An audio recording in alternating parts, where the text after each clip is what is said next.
My wife said, "If you don't trust me working late night with my boss every day, maybe we shouldn't be together." I replied, "You're absolutely right." Then I accepted the job transfer to New York I'd been declining for her. When she texted, "What are you doing this weekend?" I sent a selfie from John F. Kennedy International Airport. For years, that's how long I'd been married to Julia, and let me tell you, I thought we had our shit together. Sure, we weren't some fairy tale couple posting Instagram stories every 5 minutes about our perfect love, but we were solid. Or at least that's what I kept telling myself, while watching my wife transform into someone I barely recognized. It all started innocently enough, or so I thought, because apparently I'm about as sharp as a bowling ball when it comes to reading the obvious signs. Julia landed this new position at her marketing firm, working directly under Adrian, this hotshot executive who looked like he stepped out of a Men's Health magazine cover. The guy had that whole, "I definitely use product in my hair and own more than 3 suits" vibe going on. But hey, good for her, right? Career advancement and all that American dream bullshit. The first few late nights seemed legit. Big presentation coming up, client demands. The usual corporate circus that keeps the lights on and the mortgage paid. Julia would come home around 9, maybe 10, looking tired but talking animatedly about strategy sessions and brainstorming marathons with Adrian. I'd heat up her dinner, pour her a glass of wine, and listen to her decompress. Supportive husband material right there. I should have gotten a damn medal. But then 9 became 10. 10 became 11. 11 became, "Don't wait up, honey, we're really in the zone here." And suddenly, every single project at her company apparently required round-the-clock attention from my wife and her dreamy boss. What were they doing over there? Solving world hunger? Curing cancer? Nope, just selling overpriced skincare products to suburban moms. But apparently that required more dedication than NASA's moon landing. The changes were subtle at first, which is probably why it took my dense ass so long to connect the dots. Julia started paying attention to her appearance in ways she hadn't since we were dating. New dresses that never saw the inside of our apartment, let alone a dinner date with me. Perfume that smelled expensive and definitely wasn't the stuff I bought her last Christmas. Hair appointments every 2 weeks like clockwork. She looked amazing, don't get me wrong, but it stung like hell knowing none of that effort was for the guy sharing her bed. The worst part? Those late-night Uber rides home. I'd hear her phone buzz with notifications, see Adrian's name pop up with messages like, "Car's here," or "Thanks for staying late again." Real professional stuff, clearly. Nothing suspicious about your married employee's boss personally arranging her transportation at midnight, right? I mean, what kind of paranoid psycho would read anything into that? My friends started giving me those looks. You know the ones, part pity, part dude, seriously? Clara, Julia's coworker and supposedly one of her closest friends, would get this uncomfortable expression whenever I'd casually ask if the whole team was pulling these marathon hours. "Oh, well, you know how it is with big projects," she'd stammer, avoiding eye contact like I'd asked her to solve calculus. Real convincing, "Clara, your poker face needs work." Even my brother Daniel, who usually minded his own business and stuck to safe topics like sports and complaining about his ex-wife's alimony payments, felt compelled to stage an intervention. We were grabbing beers after work one Thursday, and he just laid it out there with all the subtlety of a freight train. "Marcus, you're blind if you don't see what's happening." "What's that supposed to mean?" I asked, though my stomach was already dropping like a stone. "Come on, man. Julie is working late every night with Prince Charming, coming home looking like she stepped off a runway, and you're sitting here acting like this is normal? Wake up." But I didn't want to wake up. I wanted to be the cool, trusting husband who didn't turn into some paranoid stalker, checking phone records and demanding receipts. I wanted to believe that my wife of 4 years wouldn't throw away everything we'd built for some office romance novel fantasy. I wanted to trust that the woman who promised to love and honor me meant those words. So I played the part. Smiled when she kissed me goodbye before another emergency strategy session. Nodded understandingly when she explained how Adrian really valued her input on the Johnson account. Pretended not to notice when she started keeping her phone face down during dinner, or how she'd suddenly developed an urgent need to shower the moment she walked through the door. The excuses kept piling up like dirty laundry. Client emergencies that only she could handle. presentations that required her specific expertise until well past normal human bedtime, team building exercises that apparently happened at 11 p.m. on weeknights. It was like watching someone construct an elaborate house of cards, each lie balanced precariously on the last, waiting for the inevitable collapse. Meanwhile, I'm the chump heating up leftovers alone, watching Netflix by myself, going to bed in an empty house, because my wife is apparently the only person in the tri-state area capable of handling whatever crisis Adrian's company was perpetually facing. The loneliness was eating me alive, but I kept telling myself this was temporary, just a busy season. Things would go back to normal once this project wrapped up. Except there was always another project, another deadline. Another reason why Adrian absolutely needed Julia's undivided attention at hours when most people were home with their families, walking their dogs, or doing literally anything that didn't involve cozying up with their boss in an empty office building. I should have trusted my gut, should have listened to Daniel, to Clara's awkward stammering, to every red flag waving in my face like a matador's cape. But love makes you stupid, and hope makes you stubborn. I kept believing because the alternative. Accepting that my marriage was a joke and my wife was playing house with another man was too painful to process. For years of marriage, and this is what it came down to. Me, alone in our apartment, wondering if the woman I'd promised my life to was ever coming home. While my wife was busy playing corporate Cinderella with Prince Adrian, I was getting my own fairy tale offer. Except this one actually involved real money and didn't require me to pretend I was blind. Harold Peterson, my boss for the past 3 years and a straight shooter who looked like he'd stepped out of a 1950s business manual, had been dangling this New York opportunity in front of me like a carrot on a stick. The first time he brought it up was during one of our quarterly reviews, right around the time Julia's late nights were becoming a regular Tuesday through Thursday affair. Harold leaned back in his leather chair, the kind that probably cost more than my car payment, and dropped the bomb with characteristic bluntness. Marcus, I'm going to cut to the chase here. Corporate wants you in Manhattan. Regional director position, overseeing the entire East Coast operation. We're talking a 70% salary bump, company apartment overlooking Central Park, full relocation package, and enough responsibility to make your head spin in the best possible way. I nearly choked on my coffee. 70%? That wasn't just a raise. That was life-changing money. The kind of cash that could pay off our student loans, maybe even let us think about buying instead of renting. But before I could even process the numbers, my brain went straight to Julia mode. That's incredible, Harold, but my wife's got her career here. Her family's all local, and she's really building something with her current company. The words came out automatically, like some kind of programmed response.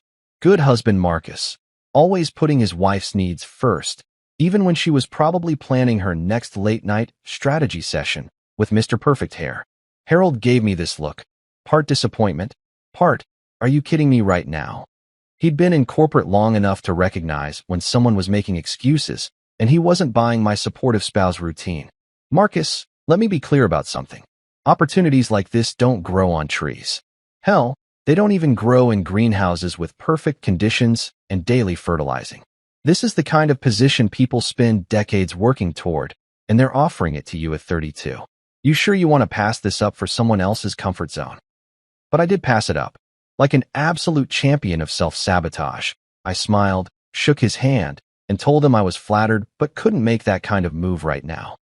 Harold looked like I'd just told him I preferred root canals to promotions, but he nodded and said he'd keep the position open for a few weeks, just in case I came to my senses. That night, I went home to an empty apartment. Shocking, I know, and tried to imagine telling Julia about the offer. In my fantasy version, she'd be excited, maybe even proud that her husband was being headhunted for such a prestigious role. We'd spend the evening talking about our future, about the adventures we could have in the city, about how this could be the fresh start we didn't even know we needed. Reality, of course, had other plans. Julia strolled in at 11:47 p.m. looking like she'd been styled by a team of professionals, smelling like expensive perfume and somebody else's cologne. When I mentioned the New York opportunity, carefully, like I was defusing a bomb, she barely looked up from her phone. That's nice, honey, but you know I can't just abandon everything I've built here. My career is finally taking off, and Adrian says I have real potential for advancement. Plus, Mom would literally have a heart attack if we moved that far away. Adrian says. Those two words were starting to make my eye twitch. When did my wife's boss become the oracle of career wisdom? When did his opinions start mattering more than her husband's once-in-a-lifetime opportunity?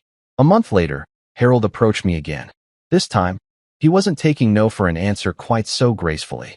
Marcus, I'm going to be straight with you because I like you, and I'd hate to see you make a mistake you'll regret for the rest of your life. The company is restructuring. This New York position? It's not just a promotion anymore, it's a lifeboat. The regional offices are consolidating, which means your current role might not exist in 6 months. You can either take the golden parachute to Manhattan, or you can update your resume and hope someone else appreciates your talents as much as we do. The subtext was crystal clear. Take the job or start job hunting in a market that was about as friendly as a pack of hungry wolves. But even with that gun to my head, my first instinct was still to consider Julia's feelings. How could I uproot her life? How could I ask her to leave her blossoming career with Adrian? I mean, her marketing firm, just because my job was disappearing. I asked for another week to think it over. Harold agreed, but I could see the frustration in his eyes. He was offering me a chance to run with the big dogs, and I was acting like he'd asked me to relocate to Mars. That week was hell. Every night, Julia came home later and more distracted. Every morning, she left earlier and more dressed up. I felt like I was living with a beautiful stranger who occasionally shared my bed and split the utility bills. Meanwhile, Harold's offer sat on my mental desk like a blinking neon sign. Escape route available. Terms and conditions apply. I started doing the math. The salary bump would mean financial security I'd never experienced. The apartment in Manhattan was worth more in monthly rent than I currently made in 3 months. The career trajectory was the kind of thing that opens doors for decades. But every time I got excited about the possibilities, I'd picture Julia's face when I told her we were leaving. I'd imagine the fight, the tears, the accusations that I was being selfish and impulsive. So I turned it down a second time. Harold didn't even try to hide his disappointment. Marcus, I've been doing this for 25 years, and I've never seen someone work so hard to sabotage their own success. Whatever's holding you back here, I hope it's worth sacrificing your future for. Because that's exactly what you're doing. His words stuck with me like a bad song you can't get out of your head. Every time Julia texted that she'd be late again, every time she came home smelling like someone else's life, I heard Harold's voice asking if it was worth it. Every time I ate dinner alone or went to bed in an empty house, I wondered if I was the biggest fool in the tri-state area. The third time Harold approached me, I could see he was done playing games. This was his final offer, and we both knew it. The question was whether I'd finally choose myself or keep waiting for approval that was never going to come. Friday evening, the end of another week of watching my marriage dissolve in real time while I sat on the sidelines like some kind of emotional bench warmer. Julia was in our bedroom, preparing for what had become her weekly ritual, getting dolled up for another urgent project with Adrian. The sound of her hairdryer mixed with the notification pings from her phone created this perfect soundtrack of betrayal that I'd become way too familiar with. I was sitting on the couch, staring at my laptop screen where Harold's latest email sat open like a digital ultimatum. Final offer expires Monday morning. Need your decision by then. 3 months of turning down the opportunity of a lifetime because I was trying to be the supportive husband to a woman who couldn't even be bothered to lie convincingly anymore. The hairdryer shut off, and I could hear Julia moving around the bedroom with that focused energy she used to reserve for special occasions with me. Date nights, anniversaries, my birthday. Back when those things mattered to her more than whatever the hell she was doing with Prince Adrian every night after normal humans went home to their families. She emerged from the bedroom looking like she'd stepped off a magazine cover. Black dress that hugged her curves in all the right places. A dress I'd never seen before, naturally. Hairstyled in those loose waves that took her an hour to perfect. Makeup that could have been done by a professional. And that perfume, the expensive stuff that definitely wasn't in our bathroom cabinet. You look nice, I said, testing the waters. Hot date with Adrian again. She didn't even flinch. Just checked her reflection in the hallway mirror and adjusted her earrings like I'd asked about the weather. It's not a date, Marcus. It's work. Some of us take our careers seriously. That little dig hit exactly where she intended it to. Some of us take our careers seriously. like I was some slacker who'd been coasting through life while she climbed the corporate ladder one late-night meeting at a time. Actually, speaking of careers, I said, closing my laptop and standing up, I was thinking maybe we could grab dinner tonight. There's that new Italian place on 5th Street you mentioned wanting to try. We could talk about some changes coming up at my job. Julia's phone buzzed. Adrian's name lit up the screen with a text that probably said something earth-shattering like "Cars outside" or "Ready when you are." She glanced at it, then at me, and I watched her face cycle through emotions like she was running diagnostics. "Marcus, Adrian needs me tonight. This Johnson account presentation is Monday, and if we don't nail this, it could cost the company the contract. I can't just abandon my responsibilities because you suddenly want to play house." Play house. That's what she called me, wanting to have dinner with my own wife. My marriage had officially become a game of house, and apparently, I was the only one still playing. "Julia, you've been working late every single night for 3 months. Weekends too. When exactly are we supposed to spend time together? When am I supposed to matter in this marriage?" She rolled her eyes, like I was being some kind of needy child asking for attention during grown-up time. "Marcus, this is what success looks like. If you don't trust me to work late with my boss, if you can't handle me having a demanding career, then maybe we shouldn't be together." There it was. The nuclear option, delivered with all the casualness of someone ordering coffee. Maybe we shouldn't be together. She said it like it was my fault, like my inability to trust her midnight office marathons with Mr. Perfect Hair was the problem in our relationship. I felt something shift inside me, like a switch being flipped or a door being slammed shut. For months, I'd been twisting myself into knots trying to be understanding, trying to support her career growth, trying to ignore every red flag waving in my face like a matador's cape. I'd been so busy being the perfect, trusting husband that I'd forgotten I had other options. "You know what, Julia?" I said, my voice surprisingly calm. "You're absolutely right." She blinked, clearly expecting me to backpedal into apologies and reassurances. The smile that started spreading across her face was pure satisfaction. She thought she'd won. Thought she'd successfully guilt-tripped me back into my role as the compliant husband who didn't ask uncomfortable questions. "We shouldn't be together," I continued, watching that smile freeze like a glitch in a video game. Her phone buzzed again. Adrian, no doubt, wondering where his favorite employee was. But for once, Julia wasn't reaching for it immediately. She was staring at me like I'd just started speaking Mandarin. "What did you just say?" I said, "You're right. If I can't trust my wife working until midnight every night with her boss, if I'm such a burden to your career success, then we definitely shouldn't be together." I pulled out my phone, found Harold's email, and hit reply.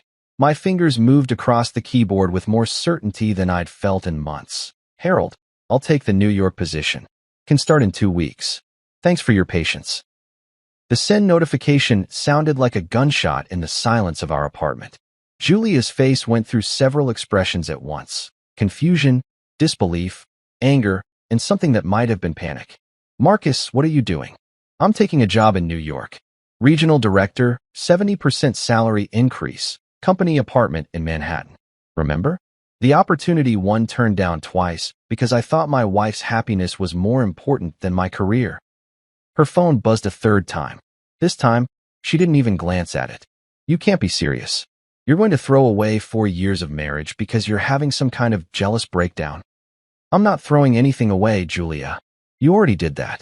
I'm just finally accepting reality instead of pretending that my marriage isn't a joke and my wife isn't screwing her boss. I am not. Save it. We both know what's happening here. The only difference is that I'm finally done pretending I don't know." Her phone rang. Adrian's ringtone. She'd given him his own special sound, because of course she had. She stared at it like it might explode, then looked back at me with something approaching desperation. "Marcus, you're being ridiculous. You can't just." "I can and I am. Have fun at your meeting tonight. Try not to work too hard." I walked into the bedroom, pulled out my suitcase, and started packing. Behind me, I could hear Julia's phone ringing again, could hear her frantic whispered conversation with Adrian, could hear the reality of her choices finally crashing down around her. For the first time in months, I felt like I could breathe. The sound of my suitcase zipper cutting through the silence was like a period at the end of a very long, very painful sentence. 4 years of marriage, and it all came down to this. Me folding clothes while my wife had a panicked phone conversation with her boss/side piece in the living room. Adrian, I can't come tonight. Marcus is. He's lost his mind. He's packing. He says he's moving to New York. Her voice carried that edge of hysteria that people get when their carefully constructed house of lies starts collapsing in real time. I kept folding. Shirts, pants, the good suit I'd bought for our anniversary dinner last year. The one where Julia spent half the evening checking her phone for urgent work messages. Everything fit surprisingly well into 2 suitcases, which probably said something depressing about how little I'd accumulated during our marriage, or maybe how ready I was to leave it all behind. Julia's conversation with Adrian continued in hushed, frantic tones. I caught bits and pieces. No, you can't come over here. He knows, Adrian. I think he knows. This is a disaster. Yeah, it was a disaster, all right. Just not for the reasons she thought.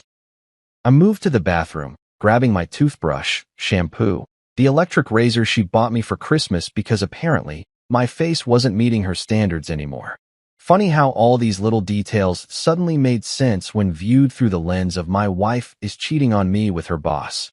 By the time I emerged from the bathroom, Julia had hung up and was standing in the bedroom doorway looking like someone had just told her Santa Claus was a lie and the Easter Bunny had gambling debts. Marcus, stop. Just stop for a minute and think about what you're doing. I am thinking. For the first time in months, actually. Turns out my brain works a lot better when I'm not trying to convince myself that my marriage isn't a complete sham.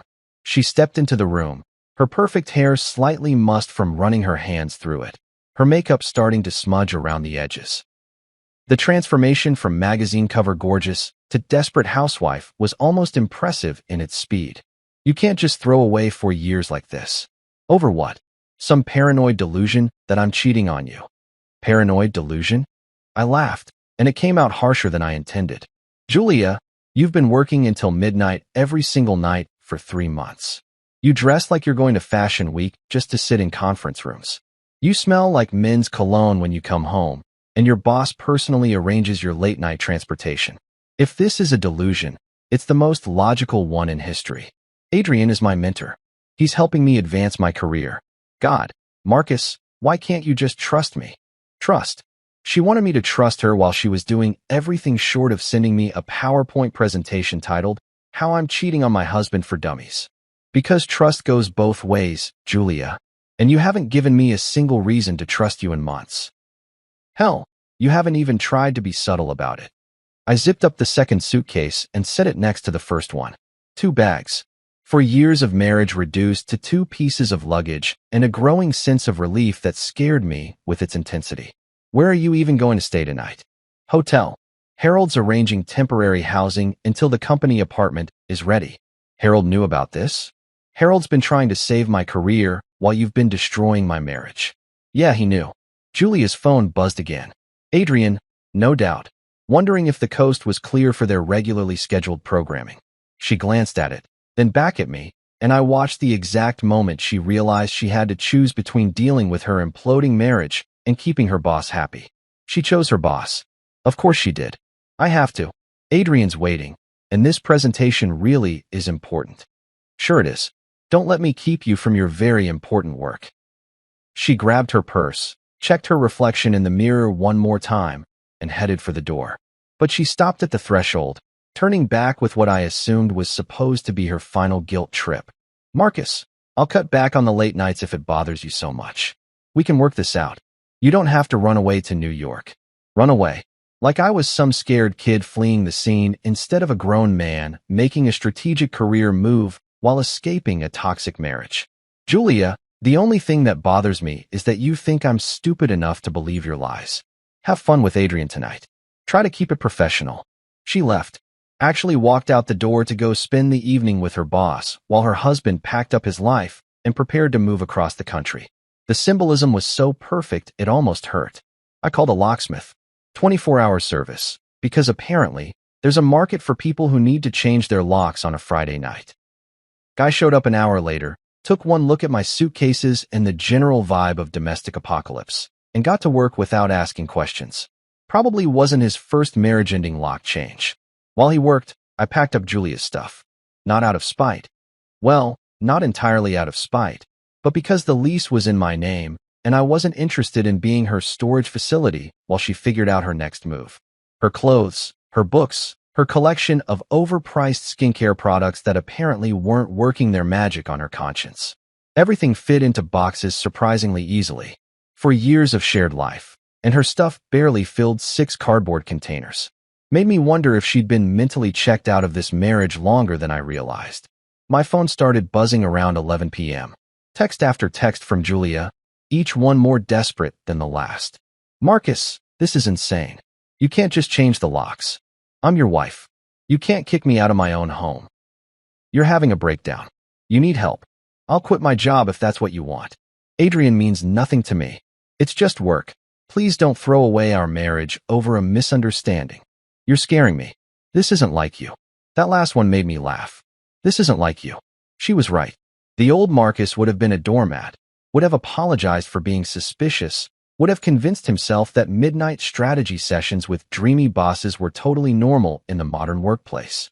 But the old Marcus was an idiot who nearly flushed his career down the toilet for a woman who couldn't even be bothered to lie convincingly about her affair.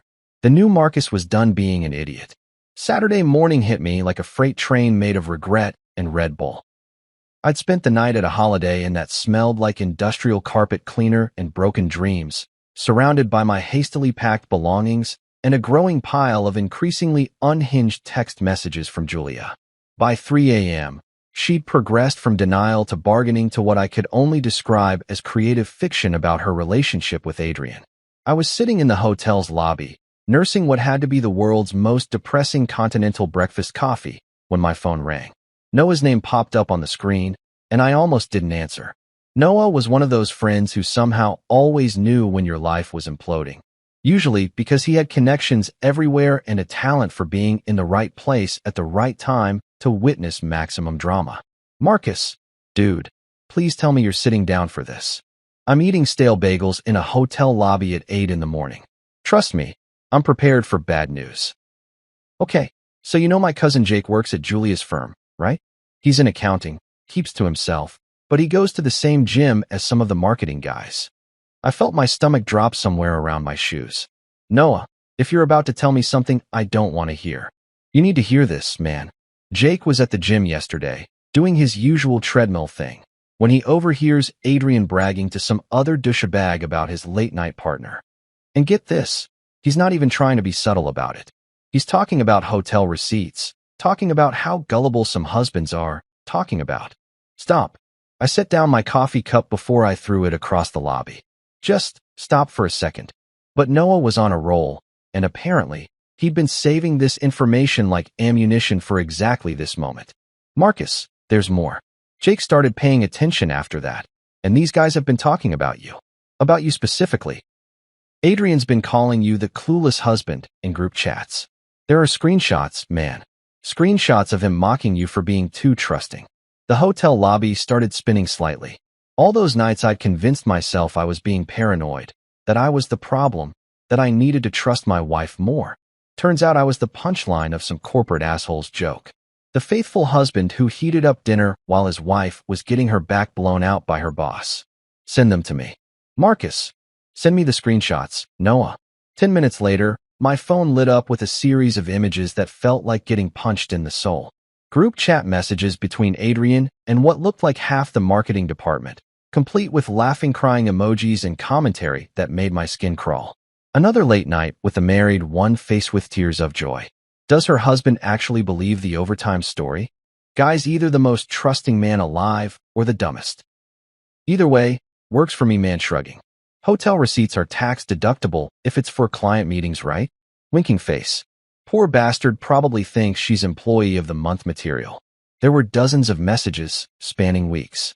Detailed jokes about my marriage, speculation about how long it would take me to figure it out, even a betting pool on whether I'd ever grow a spine and leave her. Adrian had turned my personal life into office entertainment, and apparently, everyone was having a blast watching the show. The worst part? Julia wasn't just a passive participant in this humiliation. There were screenshots of her messages too, complaining about having to keep up appearances at home, joking about how I was getting suspicious, but was too nice to actually do anything about it. Marcus is asking questions about why I'm working so late. Might need to dial it back for a week or two. He wanted to go to dinner tonight, face with rolling eyes, had to pretend I cared about his day for 20 minutes before I could leave. Adrian says the Johnson account excuse is getting old. Need new material for why I can't be home before midnight. My wife, the woman I'd been married to for 4 years, the woman I'd turned down life-changing career opportunities for, had been treating our marriage like an inconvenient obstacle to her extracurricular activities. I wasn't even a person to her anymore. I was just Marcus, the annoying husband who asked too many questions and wanted too much attention. I forwarded all the screenshots to Julia with a single word, interesting. Then I turned off my phone and sat in that lobby for 2 hours, watching families check out with their luggage and their weekend plans, wondering how the hell I'd become such a joke. 4 years of marriage, and I'd been living in a sitcom where I was the bumbling husband who didn't know his wife was screwing around. Except it wasn't funny, and I was the only one who didn't know the punchline. When I finally turned my phone back on, I had 17 missed calls from Julia and about 30 text messages that started apologetic and rapidly devolved into full-scale panic. Where did you get those messages? You're taking them out of context. Adrian was just joking around. You know how guys talk. Those messages don't mean anything. You can't trust Jake. He's always been jealous of Adrian.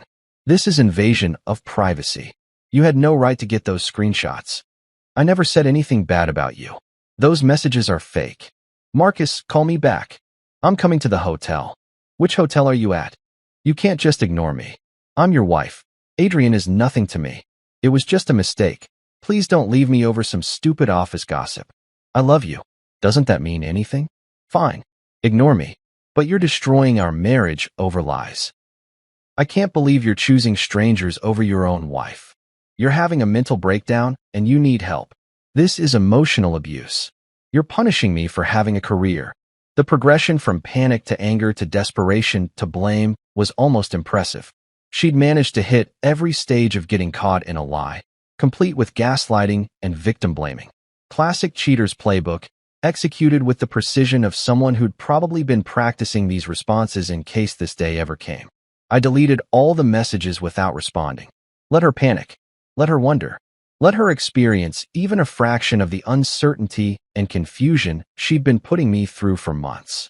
My phone rang again. Julia's ringtone, the one I'd thought was cute when we were dating, now sounded like nails on a chalkboard. I sent it straight to voicemail and started packing my stuff. I had a flight to New York tomorrow, and I wasn't about to miss it for any more of Julia's creative explanations about why betraying your spouse was actually a sign of career ambition. Some bridges deserve to be burned. Sunday morning, the day of my flight to New York, I was finishing up my last-minute packing when the sound of aggressive door pounding shattered the peaceful silence of my hotel room. Not knocking, pounding. The kind of rhythmic hammering that suggested someone was either having a medical emergency or was about to star in their own episode of When Wives Attack. I already knew who it was before I opened the door. What I didn't expect was the full delegation. Julia stood front and center looking like she hadn't slept in 3 days, flanked by her mother Linda, a woman who'd never met a boundary she couldn't cross, and her sister Brooke, who had apparently been recruited as backup moral support for this little intervention. Marcus Anthony Coleman, Linda announced, using my full name like I was 10 years old and had been caught stealing cookies. We need to talk. Right now. They pushed past me into the hotel room without waiting for an invitation, which was pretty much standard operating procedure for Linda. The woman had all the subtlety of a bulldozer wearing lipstick and had never encountered a family crisis she couldn't make worse by getting involved. Nice to see you too, Linda. Brooke. I closed the door and turned to face what was clearly going to be an ambush disguised as a concerned family meeting. Julia looked terrible, which gave me a weird sense of satisfaction I probably shouldn't admit to. Her hair was unwashed, her makeup was smudged, and she was wearing the same clothes from Friday night, which meant she'd probably been camped out at her mother's place having a 36-hour meltdown about how her perfect little side piece situation had exploded in her face. Marcus, Brooke started, using her therapist voice. She was getting her master's in psychology, which apparently made her the family expert on everyone else's mental health. Julia told us you're having some kind of breakdown. Quitting your life and running away to New York isn't a normal response to marital stress. Marital stress. I almost laughed. Is that what we're calling it? Linda jumped in before I could elaborate. Young man, Julia explained everything. She's been working hard to advance her career, and instead of supporting her like a good husband should, you've been spying on her and making wild accusations. Now you're abandoning your marriage over some paranoid fantasy. Paranoid fantasy? I pulled out my phone, found the screenshots Noah had sent me, and held it up. Would you like to see the group chat where Julia's boss calls me the clueless husband while bragging about hotel receipts with my wife? The room went dead silent. Linda's mouth actually dropped open, which was the first time in 20 years I'd seen her speechless. Brooke looked like someone had just explained that everything she thought she knew about physics was wrong. Julia, meanwhile, went through about 15 different facial expressions in the span of 3 seconds before settling on righteous indignation. Those messages are taken out of context. Adrian was just what, Julia? Just joking around about screwing another man's wife? Just having a laugh about how gullible I am while you two were playing house on company time? I scrolled through the screenshots, reading aloud some of the choicest quotes.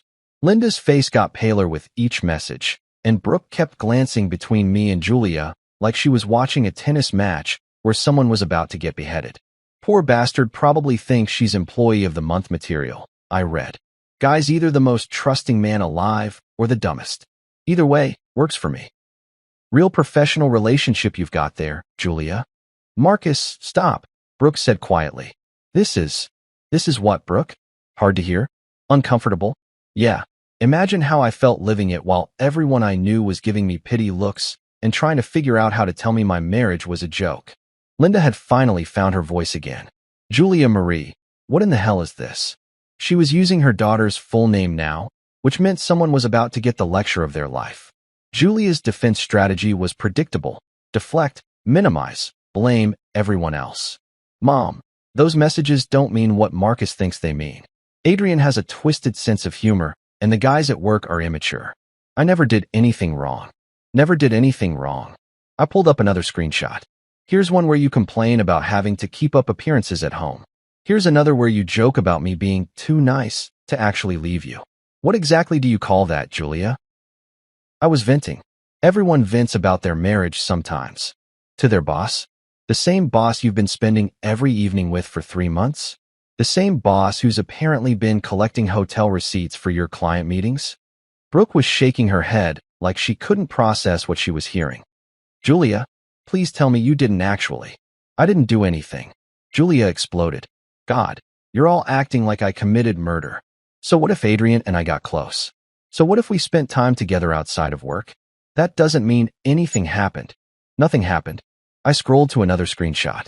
Here's Adrian talking about how the married one gives the best presentations after midnight. Here's him making jokes about soundproofing hotel rooms. What kind of client meetings require soundproofing, Julia? The silence that followed was deafening. Linda looked like someone had told her that her retirement fund had been invested in Monopoly money. Brooke was staring at her sister with the expression of someone who'd just discovered their childhood hero was actually a serial killer. Julia tried one last desperate play. This is emotional abuse. You're ganging up on me, humiliating me with private messages that were stolen from my workplace. I could probably sue Jake for this. Sue Jake. I laughed, and it came out bitter as black coffee. Julia, the only person who humiliated you is you. These aren't private love letters that got hacked. These are your boss and coworkers making fun of your marriage in a group chat. You turned our relationship into office entertainment. Linda finally spoke, her voice smaller than I'd ever heard it. Julia, honey, is this true? Have you been with this man? Mom, it's complicated. You don't understand the pressure I'm under at work, the expectations. It's a yes or no question, I interrupted. Did you or didn't you sleep with Adrian? Julia's face crumpled. Not in a sad way, in a defeated way. The way people look when they realize their elaborate house of cards has finally collapsed, and there's no point in pretending the pile of cardboard was ever a real building. It wasn't supposed to happen like this, she whispered. And there it was. Not an admission, exactly, but close enough. Linda sat down heavily on the hotel room's single chair. Brooke covered her face with her hands, and Julia started crying. Real tears this time. not the manipulative ones she'd been using for 3 days. I have a flight to catch, I said, zipping up my carry-on bag. My new life starts in about 4 hours, and I'm not missing it for any more of this drama. I handed Brooke the screenshots. Here, show these to whoever needs to see them. I'm done being the bad guy in my own marriage. As I walked toward the door, Linda called out one last time. Marcus, what do you want us to tell people? Tell them the truth, Linda. For once in this whole mess, just tell the truth. Landing at JFK felt like stepping through a portal into a parallel universe where I wasn't the punchline of my own life story. The moment I walked off that plane, breathing in air that didn't smell like broken dreams and other people's cologne, I knew I'd made the right choice. Hell, I should have made this choice months ago, but better late than never, right?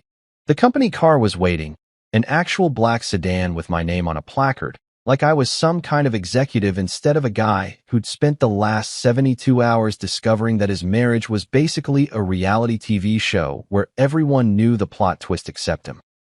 The driver, a cheerful Puerto Rican guy named Miguel, spent the ride into Manhattan giving me the unofficial tour. First time in the city? First time living here. I visited, but this is different. Yeah, man, it's always different when you're staying. You running towards something or away from something? I laughed, surprised by his directness. Little bit of both, I guess. Best kind of move. Fresh starts are good for the soul, you know? Miguel was right. As we crawled through the Lincoln Tunnel and emerged into the chaos of Midtown, I felt something I hadn't experienced in months. Excitement about my future. Not anxiety, not dread, not that sinking feeling of watching my life spiral down the drain while I stood there with a plunger. Actual honest-to-God excitement. The apartment was on the Upper West Side, 15 floors up with a view of Central Park that made my old place look like a closet with delusions of grandeur. Floor-to-ceiling windows, modern kitchen, enough space to actually think without bumping into reminders of my failed marriage. It was furnished with that corporate housing aesthetic, clean, professional, and completely devoid of personality, which was exactly what I needed. I stood at those windows for 20 minutes, watching joggers and dog walkers navigate the park paths below, and realized this was the first time in months I'd looked at something without wondering what Julia was doing, where she was, or who she was with. The constant background anxiety that had become my normal had just evaporated. My phone buzzed with yet another text from Julia. She was up to about 50 unread messages at this point, but I didn't even glance at it. Whatever crisis she was manufacturing back home was no longer my problem to solve. Monday morning came with a wake-up call I'd almost forgotten existed. Genuine enthusiasm for work.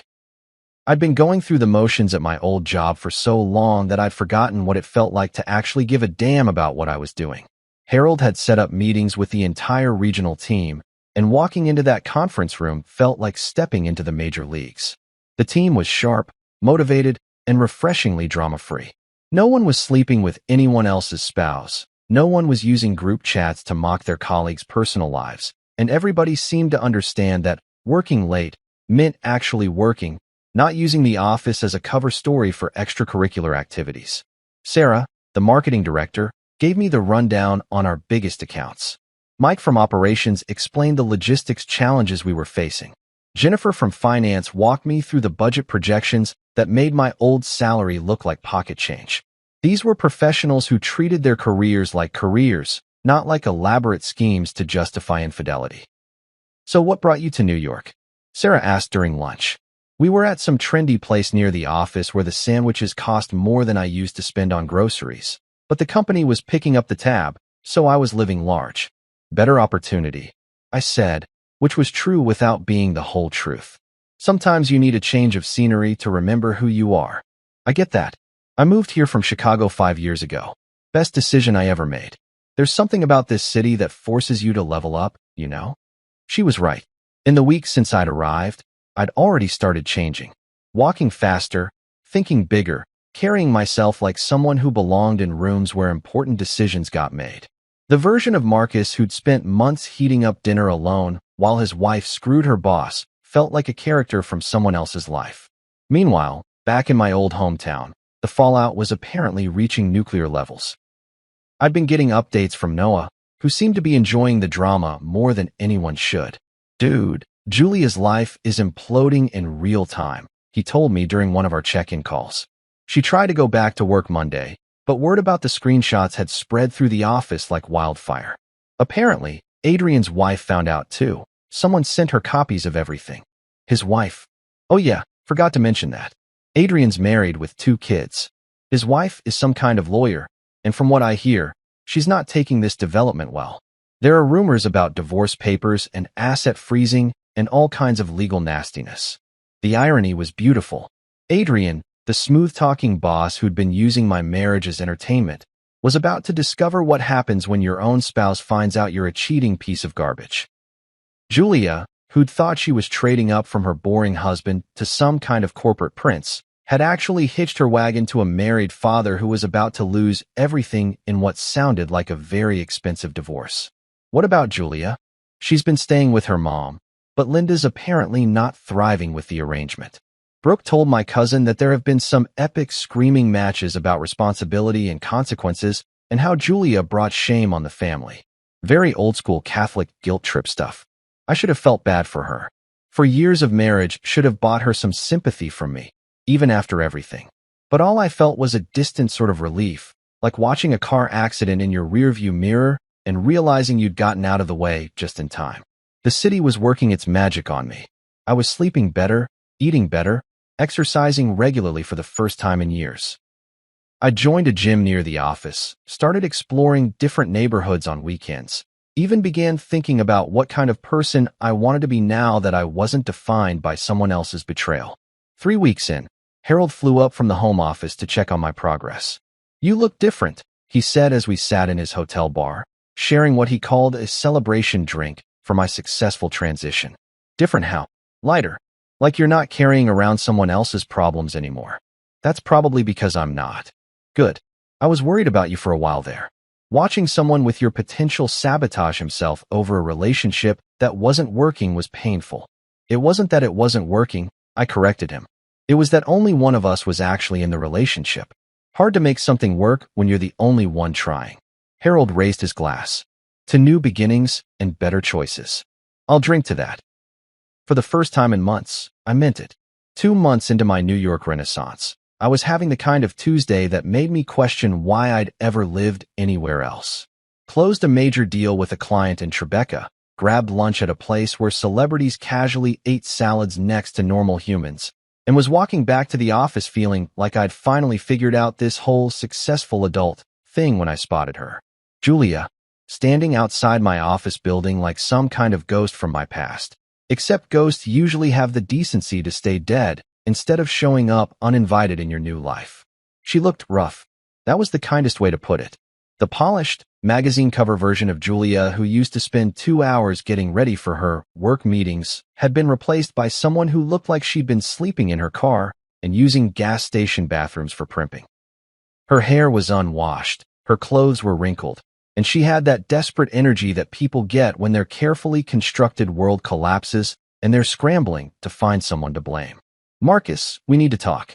"No, hello." "No, how are you?" No acknowledgement that showing up at someone's workplace unannounced after they've moved across the country to get away from you might be considered slightly psychotic behavior. Just straight to the demands, because apparently 4 years of marriage hadn't taught her anything about basic human courtesy. "Julia, what the hell are you doing here?" "I flew up this morning. We need to talk about us, about our marriage, about what we're throwing away." "Us? Our marriage? What we're throwing away?" The audacity was almost impressive. She was talking like this was some mutual decision we'd made together, instead of the natural consequence of her spending 3 months screwing her boss while turning my personal life into office entertainment. "There is no us, Julia. There is no our marriage. You made sure of that when you decided Adrian was more interesting than your husband." She looked around nervously, probably realizing that having this conversation on a busy Manhattan sidewalk wasn't her smartest move. "Can we go somewhere private? There are things I need to explain, things you don't understand about what really happened." Against every instinct screaming at me to walk away, I agreed to coffee. Not because I wanted to hear her explanations. I'd seen enough screenshots to know exactly what had happened, but because some masochistic part of me was curious to see how she planned to spin this disaster into something that wasn't entirely her fault. We went to a Starbucks 2 blocks away, The kind of anonymous corporate space where you could have life-altering conversations surrounded by people who didn't give a shit about your drama. Julia ordered some complicated drink with extra shots and alternative milk because apparently, even in the middle of her personal apocalypse, she couldn't just get a regular coffee like a normal human being. Marcus, I made a mistake. A huge mistake. But it wasn't what you think it was. Really? Because what I think is that you spent 3 months having an affair with your married boss while making me look like an idiot to everyone we know. Which part of that is incorrect? She flinched like I'd slapped her, which was rich considering she'd spent weeks emotionally bludgeoning me with lies and manipulation. Adrian and I, it was complicated. He was my mentor, and he made me feel important, like my ideas mattered. You were always so busy with your own stuff, and I felt invisible in our marriage. My own stuff? You mean like the job I was considering leaving for a massive promotion that you convinced me to turn down twice? That stuff. I didn't know about New York until. You didn't know because you never asked. You were too busy planning your next late-night strategy session to give a damn about my career or my life or anything that didn't revolve around you and Adrian's twisted little office romance. She started crying then, the kind of calculated tears that she'd always used when she wanted to end an argument without actually addressing the issues. Manipulation disguised as vulnerability, emotional blackmail wrapped up in victim cosplay. I thought you'd always forgive me, she whispered. I thought you were too passive to ever actually leave. I took you for granted, and I know that was wrong. But people make mistakes, Marcus. For years of marriage has to count for something. There it was. The truth she'd been dancing around for 2 months. She'd been counting on my passivity, banking on the fact that I'd be too weak or too loyal or too stupid to call her on her bullshit. I'd been her safety net while she explored other options, the reliable backup plan she could return to when her exciting affair inevitably imploded. You're right, Julia. People do make mistakes. But what you did wasn't a mistake, it was a choice. You chose Adrian over me, every single night for 3 months. You chose to lie to me, to humiliate me, to treat our marriage like an inconvenience you had to work around. But I choose you now. I'm here, aren't I? I'm trying to fix this. You're here because Adrian dumped you when his wife found out, and his life started falling apart. You're here because your backup plan moved to New York and you're scrambling to find someone to pay your bills and stroke your ego. This isn't about choosing me. This is about damage control. She was full-on sobbing now, attracting stares from other customers who were probably wondering if they should call security or just enjoy the free entertainment. But I felt nothing. No sympathy, no urge to comfort her, no residual love trying to convince me to give her another chance. What if I'm pregnant? She blurted out, playing what she clearly thought was her trump card. I laughed. Actually laughed out loud in the middle of Starbucks while my soon-to-be ex-wife claimed to be carrying my child. The absurdity was too much to handle with any kind of dignity. Julia, we haven't had sex in 2 months. And before that, it was maybe once every few weeks when you weren't too tired from your work commitments. If you're pregnant, congratulations. It's either the second coming of Christ or Adrian's problem. Her face crumpled, and I realized she'd just admitted to lying about something that could have changed my entire life. Even in her desperation, she couldn't resist trying to manipulate me with fake emergencies and manufactured crises. I needed you to care. I needed you to fight for me. I did care, Julia. For 4 years, I cared more about your happiness than my own success, more about your comfort than my own career, more about saving our marriage than saving my dignity. I cared right up until the moment I realized you'd never cared about me at all. I stood up, leaving her crying into her overpriced latte like the star of her own tragic drama. Enjoy New York, Julia. Try not to sleep with any married guys while you're here. Walking away from that coffee shop felt like closing the final chapter of the worst book I'd ever read. I had a life to get back to, a real life with actual opportunities and genuine relationships with people who didn't think loyalty was a character flaw. Julia could keep the drama. I was done being part of the cast.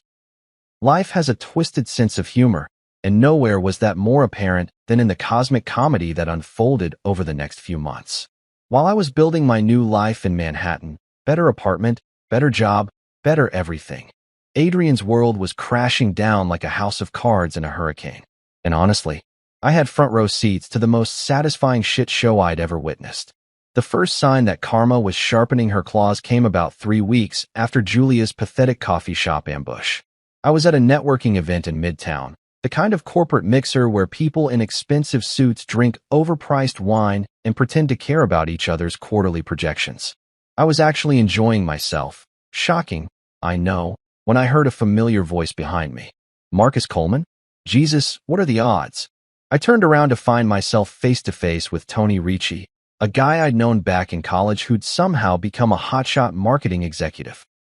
We'd kept in loose touch over the years, the kind of LinkedIn connection that exists purely for professional networking and the occasional happy birthday message.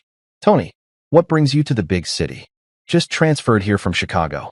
Got offered a position I couldn't refuse. He grinned and took a sip of his wine.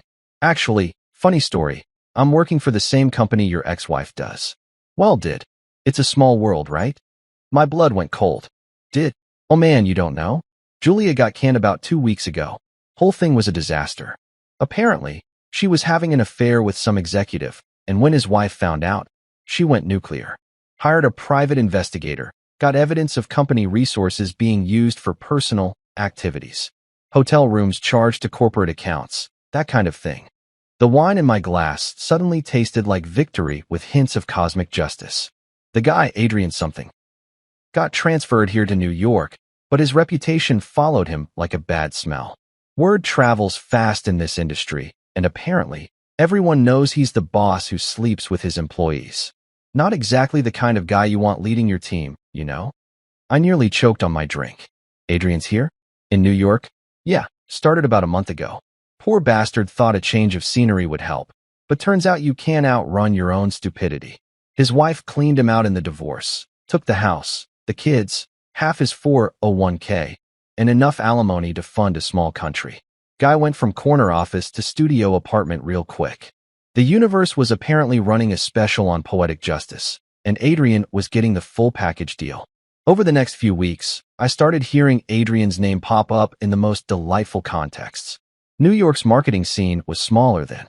People realized, and Adrian's reputation had preceded him like a warning label on toxic waste.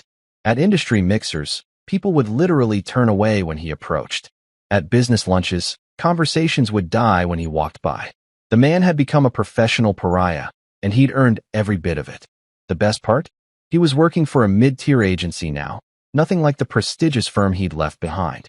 His new position was basically a lateral move disguised as a demotion, and from what I heard through the grapevine, his new colleagues treated him like he had a contagious disease. Nobody wanted to be associated with the guy who destroyed his marriage and career for some employee's wife. Melissa, Adrian's ex-wife, had gone full scorched earth during their divorce proceedings. She'd not only taken him to the cleaners financially, but had also made sure everyone in their social circle knew exactly why their marriage had ended. Screenshots of his group chat messages had somehow found their way to school parent groups, country club committees, and professional associations. The man couldn't grab coffee without running into someone who knew he was a cheating douchebag. But the real cherry on top of this Karma Sunday came at a charity auction in Soho about 4 months after my coffee encounter with Julia. I was there representing my company, bidding on some art for the office and generally enjoying the kind of high-end networking event that came with my new position. The crowd was the usual mix of corporate executives, tech entrepreneurs, and people who had more money than sense. I was examining a sculpture that probably cost more than my old annual salary when I felt someone approach from behind. I turned around, and there he was, Adrian Martinez, looking like someone had put him through a blender set to life lessons.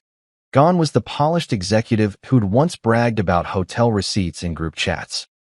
This version of Adrian looked tired, desperate, and about 10 years older than his actual age. His suit was nice, but not expensive. His confidence was nowhere to be found, and he had that defeated posture that comes with being professionally and personally destroyed. "Marcus," he said, and I could hear the forced casualness in his voice. "I didn't expect to see you here. Adrian, how's New York treating you?" His smile was about as convincing as a $3 bill. "Can't complain. New city, new opportunities, you know how it is." "Oh, I know exactly how it is. Fresh starts are amazing when you actually deserve them." He flinched, and I realized he knew that I knew everything. The screenshots, the group chats, the hotel receipts, the whole sordid mess that had turned his life into a cautionary tale about workplace affairs. Look, Marcus, about what happened back home. What about it? I think there were some misunderstandings, some things that got blown out of proportion. Maybe we could grab a drink sometime, clear the air? The audacity was breathtaking. This guy had spent months mocking me in group chats, bragging about screwing my wife, and turning my marriage into office entertainment. And now he wanted to grab drinks and clear the air like we were old buddies who'd had some minor disagreement about sports teams. You know what, Adrian? I think the air is pretty clear already. Crystal clear, actually. Come on, man. We're both professionals. No reason we can't bury the hatchet and move forward. I looked at him, really looked at him, and saw exactly what he was. A middle-aged man who destroyed his own life for a few months of excitement and was now desperately trying to convince himself that his catastrophic choices were somehow everyone else's fault. You're right, I said. There's no reason we can't move forward. The difference is, I already have. You buried yourself, Adrian.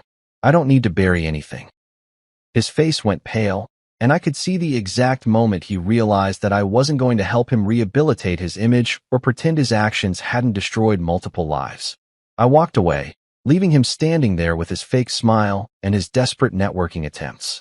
Watching Adrian's fall hadn't been the goal. It had just been a pleasant side effect of choosing myself over a toxic situation.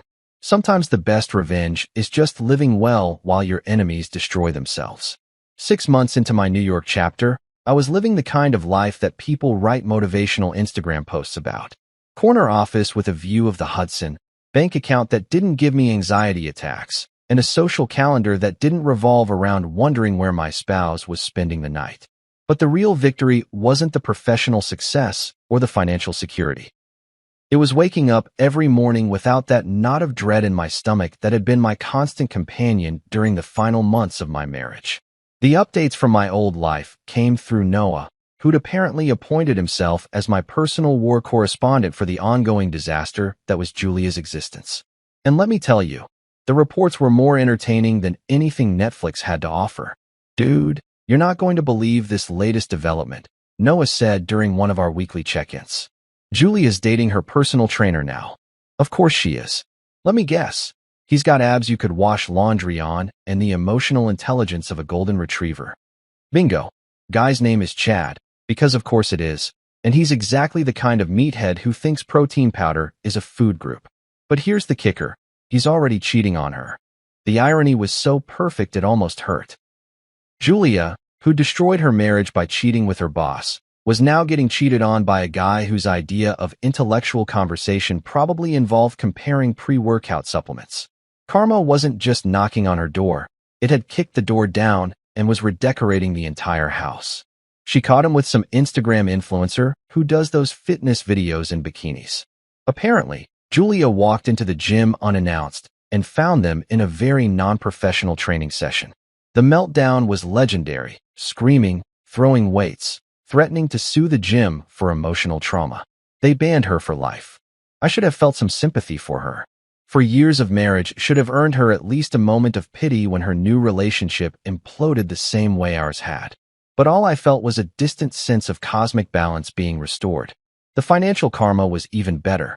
Turns out, Julia's little tax evasion scheme, keeping her parents' address to claim benefits she wasn't entitled to, had finally caught up with her. The IRS doesn't have a sense of humor about fraud, even the small-scale variety, and they'd hit her with penalties and back taxes that wiped out what little savings she'd managed to accumulate. She had to move back in with Linda and Brooke, Noah continued. 3 grown women in a 2-bedroom apartment, and from what I hear, it's about as peaceful as a cage fight between rabid badgers. Linda's been giving her the guilt trip of the century about bringing shame on the family, and Brooke's been playing amateur therapist, trying to get Julia to acknowledge her destructive patterns. The mental image of Julia, the woman who'd once complained about our apartment being too small, crammed into her childhood bedroom while her mother lectured her about responsibility and consequences, was almost too good to be true. But the real plot twist came a month later, when Brooke reached out to me directly. Marcus, I know you probably don't want to hear from any of us, but I thought you should know that Julia's been asking about you. She says she's in therapy now, working on herself, and she's sorry for everything that happened. That's great for her, Brooke. I hope she finds whatever she's looking for. She was wondering if maybe, once she gets her life together, you might consider. No. You don't even know what I was going to ask. Yes, I do. And the answer is no. To all of it. Julia burned that bridge, salted the earth, and then nuked the entire landscape. There's no going back, no second chances, no working things out. I'm done. Brooke was quiet for a moment. She really is different now. The therapy seems to be helping, and she's starting to understand how badly she hurt you. Good for her. Personal growth is important.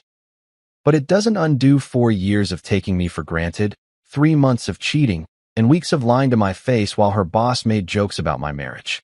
I'm glad she's getting help, but her healing journey doesn't include me. That conversation was liberating in a way I hadn't expected. For months, I've been waiting for the other shoe to drop, for Julia to find some new way to disrupt my peace or drag me back into her drama. But hearing myself say those words out loud, hearing how final and certain they sounded, made me realize I was truly done. Not angry done or hurt done, but actually, completely, peacefully done. My 6-month performance review came with another raise and the offer to make my New York position permanent. Harold flew up from the home office to deliver the news personally, and we celebrated at a steakhouse that probably cost more per meal than I used to spend on groceries in a week. You know, Marcus, I've been doing this for 30 years, and I've never seen someone bounce back from a personal crisis the way you have. Most people would still be wallowing in self-pity or trying to win their ex back. You just moved on. Sometimes the best thing you can do is cut your losses and bet on yourself instead of waiting for other people to figure out your worth. Well, whatever you're doing, keep doing it. The company's taking notice, and there are bigger opportunities coming down the pipeline. But the biggest opportunity hadn't come from work. It had come from the most unexpected place of all. 3 weeks earlier, I'd met Leah at a bookstore in Brooklyn. She was an editor at a small publishing house, had a laugh that made me forget my own name, and possessed the revolutionary quality of being exactly who she claimed to be. Our first date was coffee that turned into dinner that turned into a 6-hour conversation about everything and nothing. Our second date was a comedy show in the village where she laughed at my terrible jokes and made better ones of her own. By the third date, I realized I'd forgotten what it felt like to be with someone who actually wanted to be there. Leah didn't work late with mysterious bosses. She didn't have secret group chats where she mocked my existence. She didn't treat our relationship like an inconvenience to be managed around her real priorities. She was just present, honest, real. You know what I like about you? She said one evening as we walked through Central Park, the same park I could see from my apartment windows. My devastating good looks and humble personality? Your peace. You've got this calm confidence, like you know who you are and you're comfortable with it. It's attractive as hell. Peace. That wasn't a word anyone would have used to describe me a year ago. A year ago, I was the guy who heated up dinner alone while his wife screwed her boss. The guy who turned down life-changing opportunities to accommodate someone else's lies. The guy who was so afraid of being alone that he stayed in a relationship that was slowly killing him from the inside. Standing there in Central Park with Leah, looking up at the skyline of a city that had given me back my life, I realized that Julia had been right about one thing. If I couldn't trust her working late with her boss, we shouldn't have been together. She was absolutely right, and choosing myself had been the best decision I'd ever made. My wife made me wait 4 hours at an expensive restaurant for my birthday dinner. When she finally arrived with her friends, she loudly said, "See, told you he'd still be here like a pathetic dog." They all laughed. We'd been together 4 years, and I'd just paid off her parents' mortgage. I smiled, ordered another drink. This morning, my phone shows 278 missed calls and her belongings are in garbage bags at the dump. So here's how it all started. And trust me, the irony isn't lost on me that it began with water damage. Because apparently, the universe has a sense of humor darker than my morning coffee and twice as bitter. It was a Tuesday in March, and Mother Nature had decided to throw one hell of a tantrum the night before. I'm talking about the kind of storm that makes you question your life choices while you're lying in bed listening to what sounds like God himself rearranging the furniture upstairs. The wind was howling like a banshee with commitment issues, and the rain was coming down so hard it sounded like someone was power washing the building with a fire hose. I should have known something was wrong when I woke up to what I initially thought was the world's most persistent alarm clock. Turns out, it wasn't my phone buzzing on the nightstand. It was water dripping from my ceiling onto the hardwood floor with the rhythm of a really annoying metronome. Drip, drip, drip. Each drop landing with the precision of a Swiss watchmaker. Except instead of keeping time, it was keeping score of how royally screwed my security deposit was about to be. Picture this. Me, standing there in my boxer shorts and a faded college t-shirt that had seen better decades, staring up at a ceiling that looked like it had been through a blender. The paint was peeling in strips that hung down like sad party streamers, and there was a stain spreading across the white surface that looked suspiciously like the outline of either Florida or a very unfortunate birthmark. Water was cascading down in what I can only describe as an indoor waterfall experience that nobody asked for and certainly nobody wanted to pay for. I did what any rational adult would do in this situation. I stood there for a solid 5 minutes, coffee mug in hand, watching the disaster unfold like I was binge-watching a particularly depressing Netflix series. Then I grabbed every pot, pan, bucket, and Tupperware container I owned and turned my living room into what looked like a percussion section, having a nervous breakdown. That's when I called the building management, because apparently, I still had faith in the system back then. Cute, right? The guy on the phone. Let's call him Gary because he sounded exactly like every Gary who's ever disappointed you. Told me in the most monotone voice imaginable that they'd send someone over as soon as possible. In landlord speak, that translates to sometime between now and the heat death of the universe, but probably closer to the latter. 2 hours later, I'm sitting in my makeshift indoor rainstorm, working from my laptop because deadlines wait for no ceiling catastrophe, when there's a knock at my door.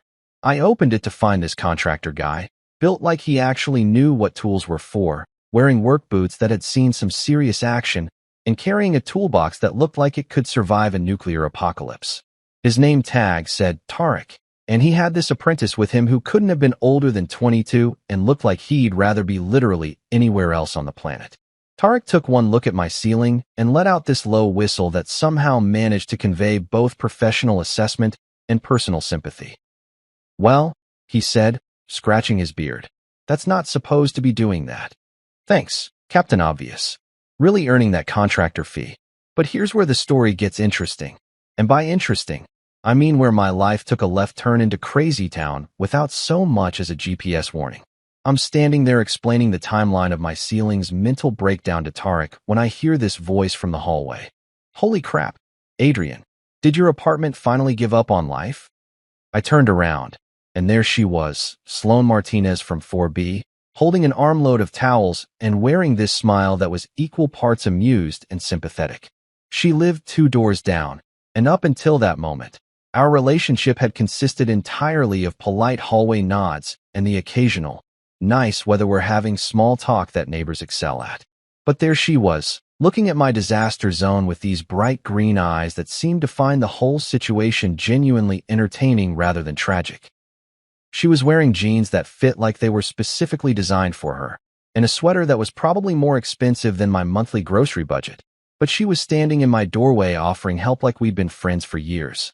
You look like a man drowning in his own apartment, she said, and I swear to God, the way she said it made it sound like a compliment.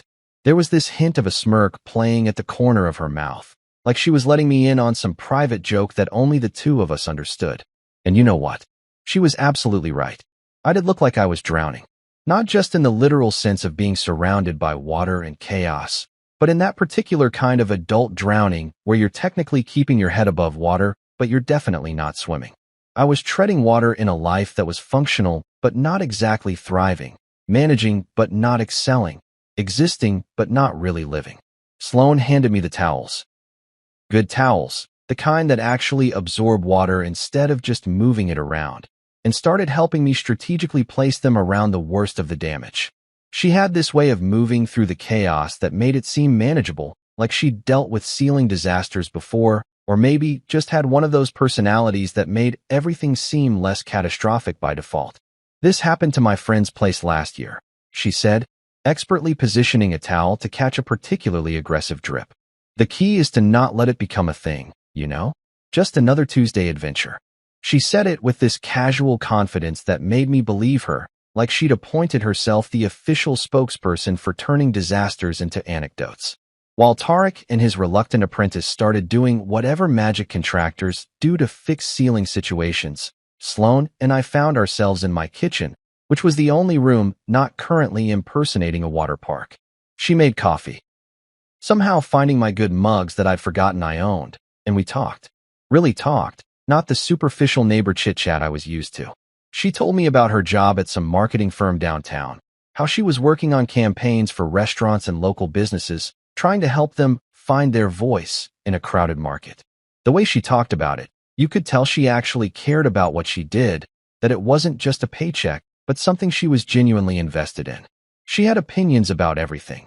Which coffee shops had the best atmosphere for working, why certain restaurants succeeded while others failed, how the city was changing, and whether that was good or bad.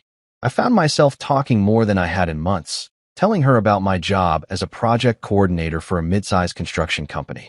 It sounds boring when you say it like that, and honestly, most days it was. I spent my time managing schedules, coordinating between different teams, making sure projects stayed on track and on budget. I was good at it, really good, actually, but it wasn't exactly the kind of work that made for exciting dinner party conversation. But Sloan listened like it was fascinating. She asked questions that made me realize I actually knew more about what I did than I gave myself credit for. She wanted to know about the biggest projects I'd managed, what happened when things went wrong, how I dealt with difficult clients and impossible deadlines. By the time Tarek announced that my ceiling was no longer an active water feature, I felt like I'd been reminded of who I was supposed to be. "You should come by for dinner sometime," she said as we were cleaning up the towels and relocating my percussion section of water-catching containers. I make a mean pasta dish, and my kitchen actually has a ceiling that stays where it's supposed to. And that was it. That was the moment. Not dramatic, not earth-shattering, just a simple invitation delivered with that same slightly sarcastic smile that had greeted my ceiling disaster. I said yes before I'd even processed the question fully, because when someone like Sloan notices you, really notices you, not just the polite neighbor acknowledgement, but actual interest, you don't stop to analyze the lighting. You just bask in the warmth and try not to think too hard about what happens when the sun goes down. Looking back now, with all the wisdom that comes from spectacular relationship failure and the kind of hindsight that's sharper than a surgical scalpel, I can see all the things I should have noticed. But at the time, standing in my damp apartment with this beautiful, charming woman who'd turned my disaster into something that felt like the beginning of an adventure, I wasn't looking for red flags. I was just grateful that someone had shown up with towels and a sense of humor when my world was literally falling apart. Because here's the thing about meeting someone during a crisis. They feel like the solution, even when they're actually just another kind of problem wearing a prettier outfit. 8 months later, I learned that temporary is just another word adults use when they want to lie to themselves about making permanent decisions. Kind of like how "we need to talk" never actually means we need to talk. It means someone's about to get their emotional teeth kicked in. But hey, at least we're being civilized about it. It started with what I now recognize as the classic relationship bait and switch. Though at the time I was too busy being flattered by the attention to notice I was being played like a fiddle at a bluegrass festival. Sloan showed up at my door on a Thursday night looking like she'd been through an emotional blender, carrying a duffel bag that was clearly packed in a hurry and wearing that specific expression women get when they're about to ask for something they already know you're going to give them. "My roommate's having a complete meltdown," she said, dropping the bag at her feet like she was planting a flag. Some drama with her ex showing up unannounced, threatening to cause problems with her lease. "I just need a place to crash for a few days while she sorts her crap out. You know how it is." Here's the thing, I didn't know how it was. I'd been living alone for 3 years at that point, and I liked it. I had my routines, my space arranged exactly how I wanted it, my Netflix queue perfectly curated for one person's viewing habits. But when someone you're crazy about shows up looking vulnerable and asking for help, you don't exactly start questioning the logistics. You just move your stuff over and pretend like having someone else's toothbrush on your bathroom counter was always part of the plan. "Of course," I said, because apparently I'm the kind of guy who thinks being a human doormat is the same thing as being a good boyfriend. "Stay as long as you need." Famous last words, right up there with what could go wrong. And I'm sure it's nothing. Those few days turned into a week. The week turned into 2 weeks. By week 3, Sloan had somehow acquired a key. her own shelf in my medicine cabinet, and the kind of casual ownership over my space that would have been impressive if it wasn't so completely terrifying. She never officially moved in. There was no conversation about it, no mutual decision-making process, no discussion of rent or utilities or whose name would be on what. She just absorbed into my life like water into a sponge, until suddenly I couldn't remember what my apartment had looked like before her stuff was everywhere. And God, was her stuff everywhere. Designer handbags draped over chairs like expensive scarecrows. Skincare products that cost more than my monthly phone bill lined up on my bathroom counter like tiny soldiers in the war against aging. Clothes that required special hangers and specific folding techniques piled on every available surface. My minimalist apartment had been transformed into something that looked like a Nordstrom had exploded, and somehow I was supposed to pretend this was normal. But the real kicker was the couch situation. I had this perfectly good couch. Okay, perfectly good might be stretching it, but it was comfortable and it was mine. I'd bought it from a thrift store when I first moved in, and it had that broken-in quality that only comes from years of being someone's favorite place to collapse after a long day. It was brown corduroy with a few strategically placed patches and the kind of character that you can't buy in a showroom. Sloan took one look at it and made this face like I'd asked her to sit on a park bench covered in bird droppings. "Adrian, honey," she said, and I should have known right then that any sentence starting with honey in that tone was going to end with me spending money I didn't want to spend. "This couch has got to go. It's practically screaming college dropout who gave up on life." 2 days later, I came home from work to find my beloved corduroy companion gone, just vanished, like it had never existed. And in its place was this pristine white leather monstrosity that looked like it belonged in a magazine spread about people who don't actually live in their homes. It was beautiful, I'll give it that, but it was also completely impractical and approximately 10 times more expensive than anything I would have chosen for myself. "Surprise," Sloan said when I walked in, spreading her arms like a game show hostess revealing the grand prize. "I found it on sale, and I knew you'd love it. It's an investment in our future. Our future. Not the future or your future, but our future." Like she'd already decided we were a package deal, and I'd somehow missed the memo. And the thing is, I should have been bothered by the presumption. I should have asked where my old couch went, or who decided that our future required furniture that looked like it was designed for people who don't eat messy foods or own pets, or have any intention of actually using it for its intended purpose. Instead, I told myself it was motivation to raise my standards. Here was this incredible woman who saw potential in me, who wanted to help me become the kind of person who owned nice things and lived in spaces that didn't look like a college dorm room decorated by someone with no imagination and a tight budget. She was pushing me to be better, and if that came with the minor inconvenience of losing furniture I actually liked, well, that was probably just the price of growth, right? Wrong. So incredibly, spectacularly wrong that if wrongness were an Olympic sport, I would have won gold, silver, and bronze while setting a new world record. But at the time, I was still operating under the delusion that love meant letting someone remake you in their image. So I sat on the white leather couch that felt like sitting on a cloud made of anxiety, because God forbid I should spill something or leave an indentation or otherwise evidence that a human being actually lived there. And I convinced myself that this was what progress looked like. The daily phone calls to her parents started around week 4 of the temporary arrangement. Every single night, right after dinner, Sloan would dial them up and put them on speaker like we were hosting some kind of family podcast. I'd be doing dishes or trying to read or just existing in my own apartment. And suddenly, I'm an unwilling participant in the Lawson family hour. "Hi, Mom." "Hi, Dad." She'd chirp into the phone, settling into the white leather couch like she was settling into a throne. "Guess what Adrian did for me today?" And then she'd launch into these elaborate stories about my supposed romantic gestures. How I'd surprised her with coffee. I'd made coffee for both of us because that's what you do when you live with another human being. Or how I'd insisted on carrying her groceries. I'd helped carry groceries because I have functioning arms and basic human decency. Or how I'd planned this amazing dinner. I'd cooked food because the alternative was starving. "Adrian treats me like a queen," she'd say, and her parents would make those approving noises that parents make when they think their kid has finally found someone who's going to take good care of them. and I'd be standing there in my own kitchen, holding a dish towel, feeling like I was watching a performance of my own life, where someone else was playing the lead role. The weird part was, I started to believe it.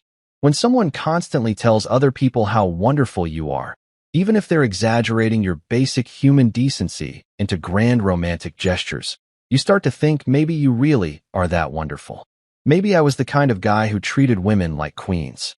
Maybe I was boyfriend material after all. Then came the Friday night invasion. Sloane's best friends, Trent, Harper, and Naya, had apparently decided that my living room was their new favorite hangout spot. Every Friday, like clockwork, they'd show up with bottles of wine that cost more than my monthly streaming subscriptions combined and an expectation that I'd provide food, entertainment, and a clean space for them to hold court. Trent was one of those guys who managed to make everything sound like a critique disguised as a compliment. "Adrian, this pasta is actually pretty decent," he'd say, like he was surprised I could operate a stove without burning the building down. "You're like a little housewife, but with less complaining." Harper was the queen of backhanded observations. "It's so cute how you just let Sloane redecorate everything," she'd say, gesturing at my transformed living space with her wine glass. "Most guys would be all territorial about their stuff, but you're just so adaptable." And Naya, sweet Naya, who seemed nice enough, but had this way of asking questions that felt like tiny interrogations. "How long have you two been together now? It feels like you've been together forever. Are you thinking about making it official? You know, like really official?" I'd cook for them. Pasta, stir-fry, whatever I could manage on a project coordinator's budget stretched to feed 5 people instead of 1. And they'd critique it like food critics who'd been asked to review a gas station hot dog. Not mean, exactly, but with this casual expectation that I should be grateful for their presence and their opinions about my cooking, my apartment, my life choices. "Adrian's so good to me," Sloane would say, curled up on the white leather couch like a cat who'd found the perfect sunny spot. "He just takes care of everything. I'm so lucky." And I'd stand there in my kitchen, cleaning dishes that I'd cooked food in for people who treated my efforts like a barely acceptable baseline, telling myself that this was what having a social life looked like. This was what being part of a couple meant. I wasn't just Adrian, the project coordinator who lived alone and had quiet weekends anymore. I was Adrian, Sloane's boyfriend, the guy who hosted dinner parties and made sure everyone had enough wine and laughed at jokes that weren't actually funny. My buddy Kaito started asking questions around month 6. We were grabbing beers after work, and he had that look on his face that meant he was about to say something I probably didn't want to hear. "So," he said, picking at the label on his bottle like he was defusing a bomb, "you seem different lately." "Different how?" "I don't know, man. Tired, maybe? Like you're working really hard at something that should be easier." He took a swig of his beer and gave me that look that good friends give you when they're trying to decide whether to mind their own business or stage an intervention. "You do everything for her, right? The cooking, the cleaning, the entertaining her friends, paying for stuff. What does she do for you?" It should have been an easy question to answer. In a healthy relationship, you should be able to rattle off a list of things your partner brings to the table without having to think about it. But I sat there for way too long, staring at my beer and trying to come up with something that didn't sound pathetic. "She chooses me," I finally said, and the words came out faster than I'd intended, like I was trying to convince myself as much as him. Kaito raised an eyebrow. "That's it. That's not nothing," I said, getting defensive in the way people get when they know they're about to lose an argument. "Do you know how good it feels to be chosen by someone like that? Someone who could have anyone she wants, and she picks me." But even as I said it, I could hear how hollow it sounded. Because being chosen isn't the same thing as being valued, and being wanted isn't the same thing as being loved. Though I wouldn't figure that out for another year and a half, when I'd be sitting alone in an expensive restaurant for 4 hours, finally understanding the difference between being someone's choice and being someone's option. That night, lying in my own bed next to someone who'd never actually asked to share it, I started doing something I told myself was just a weird habit from work. I began saving things, screenshots of texts, voice notes, little moments where Sloane's sweetness would slip and something sharper would show underneath. I told myself I was just being organized, keeping records the way I did with project timelines and contractor communications. But the truth was, I was already building evidence for a case I didn't know I'd need to make. Some part of me, buried deep under all the rationalization and wishful thinking, was keeping receipts for the life I was pretending I wasn't actually living. You know that saying about red flags looking like flags when you're wearing rose-colored glasses? Yeah, well, I wasn't just wearing rose-colored glasses. I was wearing rose-colored glasses, a rose-colored hat, and apparently a rose-colored blindfold, because I managed to miss warning signs that were bigger and brighter than a Vegas casino billboard advertising the apocalypse. The thing about Sloan was that she had this relationship with the word no that can best be described as allergic. Not just mildly uncomfortable, not just preferentially avoidant, but full-blown, breakout-in hives. Call the paramedics allergic. The woman could not handle being told no about anything, ever, by anyone. And I learned this the hard way through a series of increasingly uncomfortable episodes that I somehow managed to rationalize as passion and knowing what she wanted. Take her manager situation, for instance. This was maybe 2 months into the whole living arrangement that dare not speak its name, and Sloan had missed a deadline for some campaign she was working on. Not a huge deal, right? People miss deadlines sometimes. Life happens, priorities shift. Sometimes the dog eats your homework and you're stuck explaining to your boss why the quarterly marketing report looks suspiciously like chew toy remnants. But instead of just owning up to it like a functional adult, Sloan decided that the appropriate response was to record a 2-minute voice note that she sent to her manager at 11 o'clock at night. And because we were sharing our lives now, she played it for me like she was sharing a particularly amusing TikTok video. Marcus. The recording began, and I could already hear the venom dripping from her voice like honey mixed with battery acid. I got your email about the deadline, and honestly, I'm pretty disappointed in your leadership style right now. Calling out a team member for missing one tiny deadline when the client keeps changing their mind every 5 seconds makes you look like a clipboard clown who cares more about checking boxes than actual results.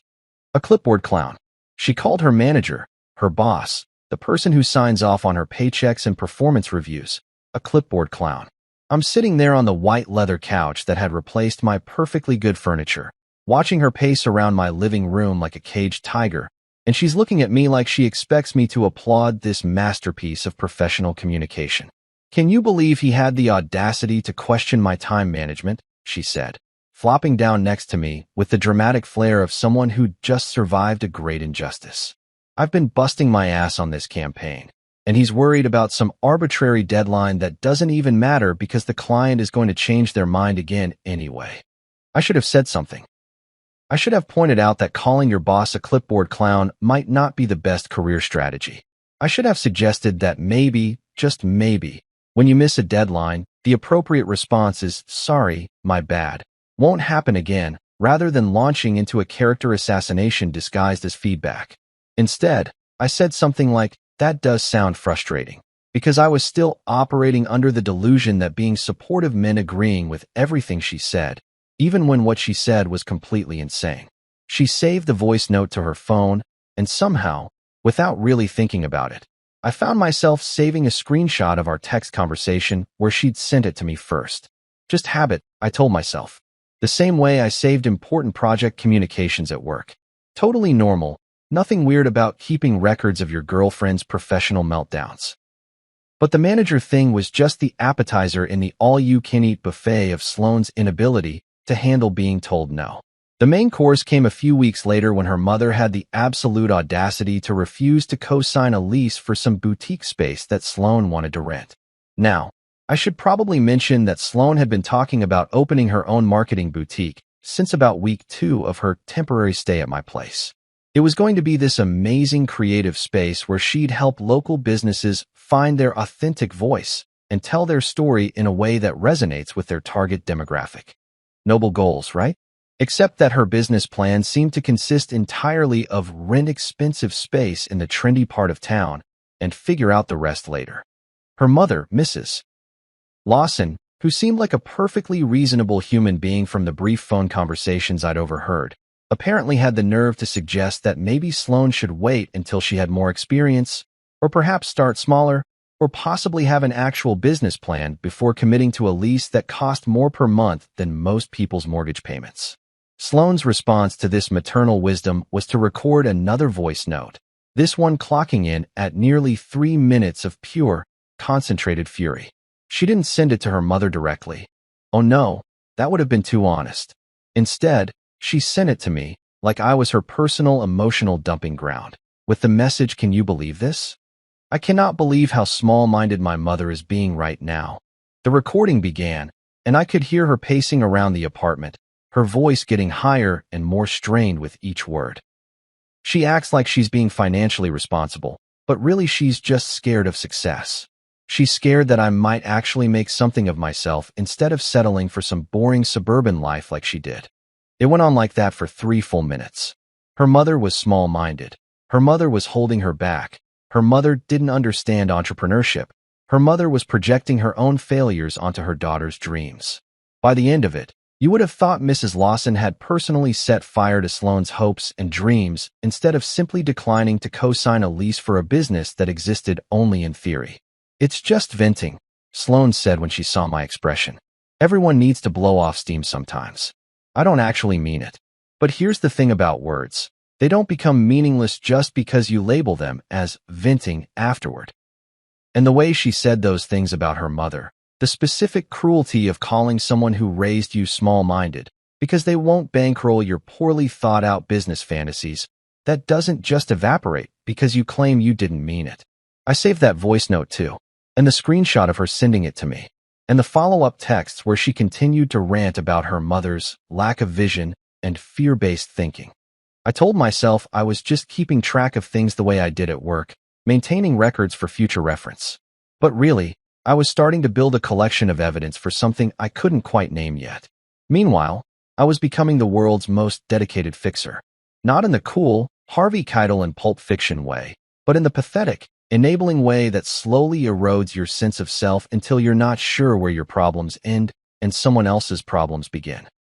When Sloane complained about not having the right clothes for important meetings, I found myself offering to pay for a shopping trip. When she mentioned wanting to take some professional development courses, but not having the budget, I somehow ended up covering the tuition. When her resume needed polishing to better reflect her unique skill set, I spent my weekend using my professional contacts to help her rewrite it in a way that made her sound like a marketing genius instead of someone who'd missed deadlines and called her boss a clipboard clown. And through it all, I was watching her treat service workers like they were personally responsible for every minor inconvenience in her life. The waitress who took too long to refill her water glass got the eye roll and the heavy sigh. The barista who made her latte with regular milk instead of oat milk got a lecture about attention to detail. The delivery guy who buzzed our apartment instead of just leaving packages in the lobby got a passive-aggressive comment about following simple instructions. Each incident was small on its own. Nothing that would make you call the behavior police or stage an intervention. But they added up like drops of water wearing away at stone. Each little moment of casual cruelty chipping away at my ability to pretend that this was normal, that this was just how passionate people expressed themselves when they were frustrated. My neighbor, Mrs. Okafor, who lived in 4A and had the kind of quiet wisdom that comes from watching people make the same mistakes for 70-plus years, caught me in the hallway one afternoon as I was carrying up 3 shopping bags full of groceries and what looked suspiciously like another expensive handbag. "Adrian," she said in that gentle way that immediately lets you know someone's about to tell you something you don't want to hear. "Can I share something with you?" Mrs. Okafor was the kind of person you listened to when she wanted to share something.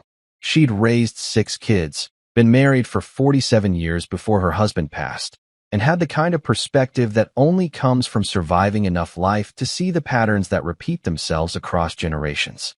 "Of course," I said, setting down the bags because something in her expression told me this wasn't going to be a quick hallway exchange. "A person who despises small people will never treat big love kindly," she said, and the words hit me like a gentle slap to the face. The way someone treats a waitress, or a delivery person, or their own mother when they think no one important is watching, that's who they really are, not the performance they put on for people they want to impress. I stood there in that hallway, surrounded by bags full of stuff I'd bought for someone who treated our neighbor's wisdom like an inconvenience, and I felt something shift inside my chest. Not enough to change anything, not yet, but enough to plant a seed of doubt that would eventually grow into something I couldn't ignore. She has high standards," I said, because apparently I was still committed to making excuses for behavior that didn't deserve excuses. Mrs. Okafor smiled the way people smile when they've said what they came to say and know that's all they can do. High standards for how people treat her, maybe. But what standards does she have for how she treats other people? I picked up those shopping bags and carried them upstairs to my apartment that no longer felt quite like mine, where Sloan was waiting to tell me about her day and all the various ways the world had failed to meet her expectations. I put away groceries I'd bought, organized them in cabinets that housed dishes I washed and cookware I used to make meals for people who critiqued my efforts like they were doing me a favor by eating them. And that night, as I was putting away the expensive handbag that was apparently necessary for some networking event that would advance her career, I found myself wondering when caring for someone had started to feel like a part-time job I hadn't applied for but couldn't quit. I was still saving the voice notes, the screenshots, the little pieces of evidence that painted a picture I wasn't ready to look at directly. My phone had become an archive of red flags that I kept folding up and putting away like laundry, telling myself I'd deal with them later, when I had time, when it was convenient, when I could figure out what they meant.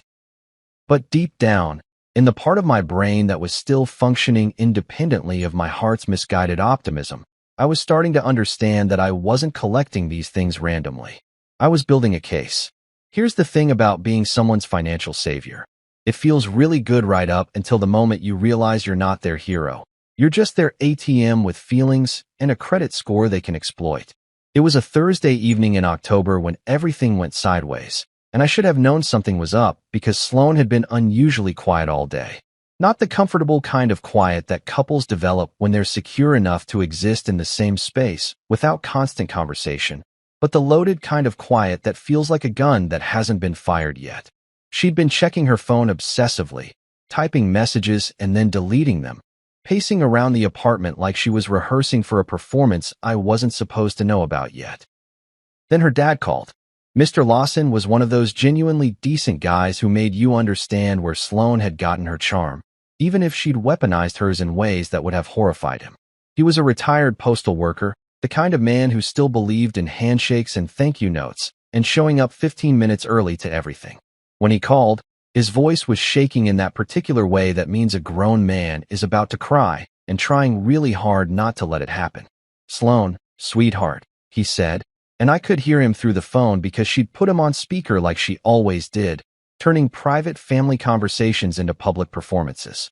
"I need to talk to you and Adrian about something, and I'm not sure how to say this." That's when I learned about balloon payments, which is apparently what happens when you get a mortgage that seems affordable for a few years and then suddenly turns into a financial horror movie where the monster jumps out and demands a massive lump sum that you definitely don't have. The Lawsons had bought their house 12 years ago with one of those adjustable rate mortgages that seemed like a good idea at the time. Lower payments for the first few years, manageable monthly amounts that fit their budget when Mr. Lawson was still working full-time and Mrs. Lawson was bringing in steady income from her job at the school district. But now the balloon payment was due, and they needed to come up with $68,000 in the next 6 weeks or lose the house they'd been living in for over a decade. "We tried to refinance," Mr. Lawson explained, his voice getting smaller with each word. "But with me being retired now, and Linda only working part-time, the banks won't touch us. Our credit's good, we've never missed a payment. But apparently that doesn't matter when you don't have enough income to qualify for a new loan." I was doing the math in my head while he talked, running through my savings account, my emergency fund, my retirement contributions. It would be brutal, but it was possible. Barely possible, requiring me to liquidate basically everything I'd saved over the past 5 years and probably take out a personal loan for the difference. But theoretically doable if I was willing to put myself in a financial hole that would take years to climb out of. But before I could even process what I was thinking, Sloan was already turning to me with tears in her eyes that seemed to appear with the magical timing of a Broadway actress hitting her mark for the spotlight. "Adrian," she whispered, reaching for my hand like she was drowning and I was the only life preserver in sight. "If we help them now, they'll finally see me for who I really am. They'll understand that I'm not just their flighty daughter who can't stick to a budget. I'm someone who can solve problems, who can take care of family." The way she said "we" should have been my first clue. Not "you," not "would you consider," not even "do you think it's possible?" But like my bank account had somehow become community property during the great couch replacement incident, and I'd missed the memo about joint finances.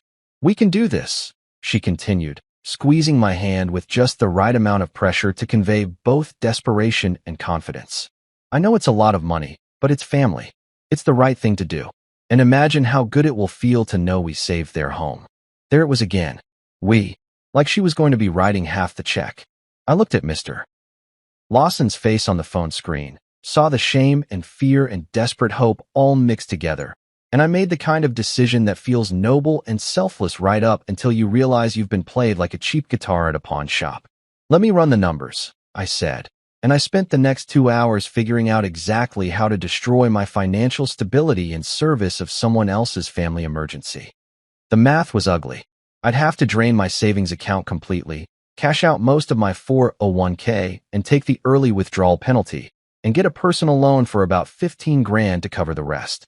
It would set me back years in terms of retirement savings, cost me thousands in penalties and taxes, and leave me with basically no financial cushion for emergencies.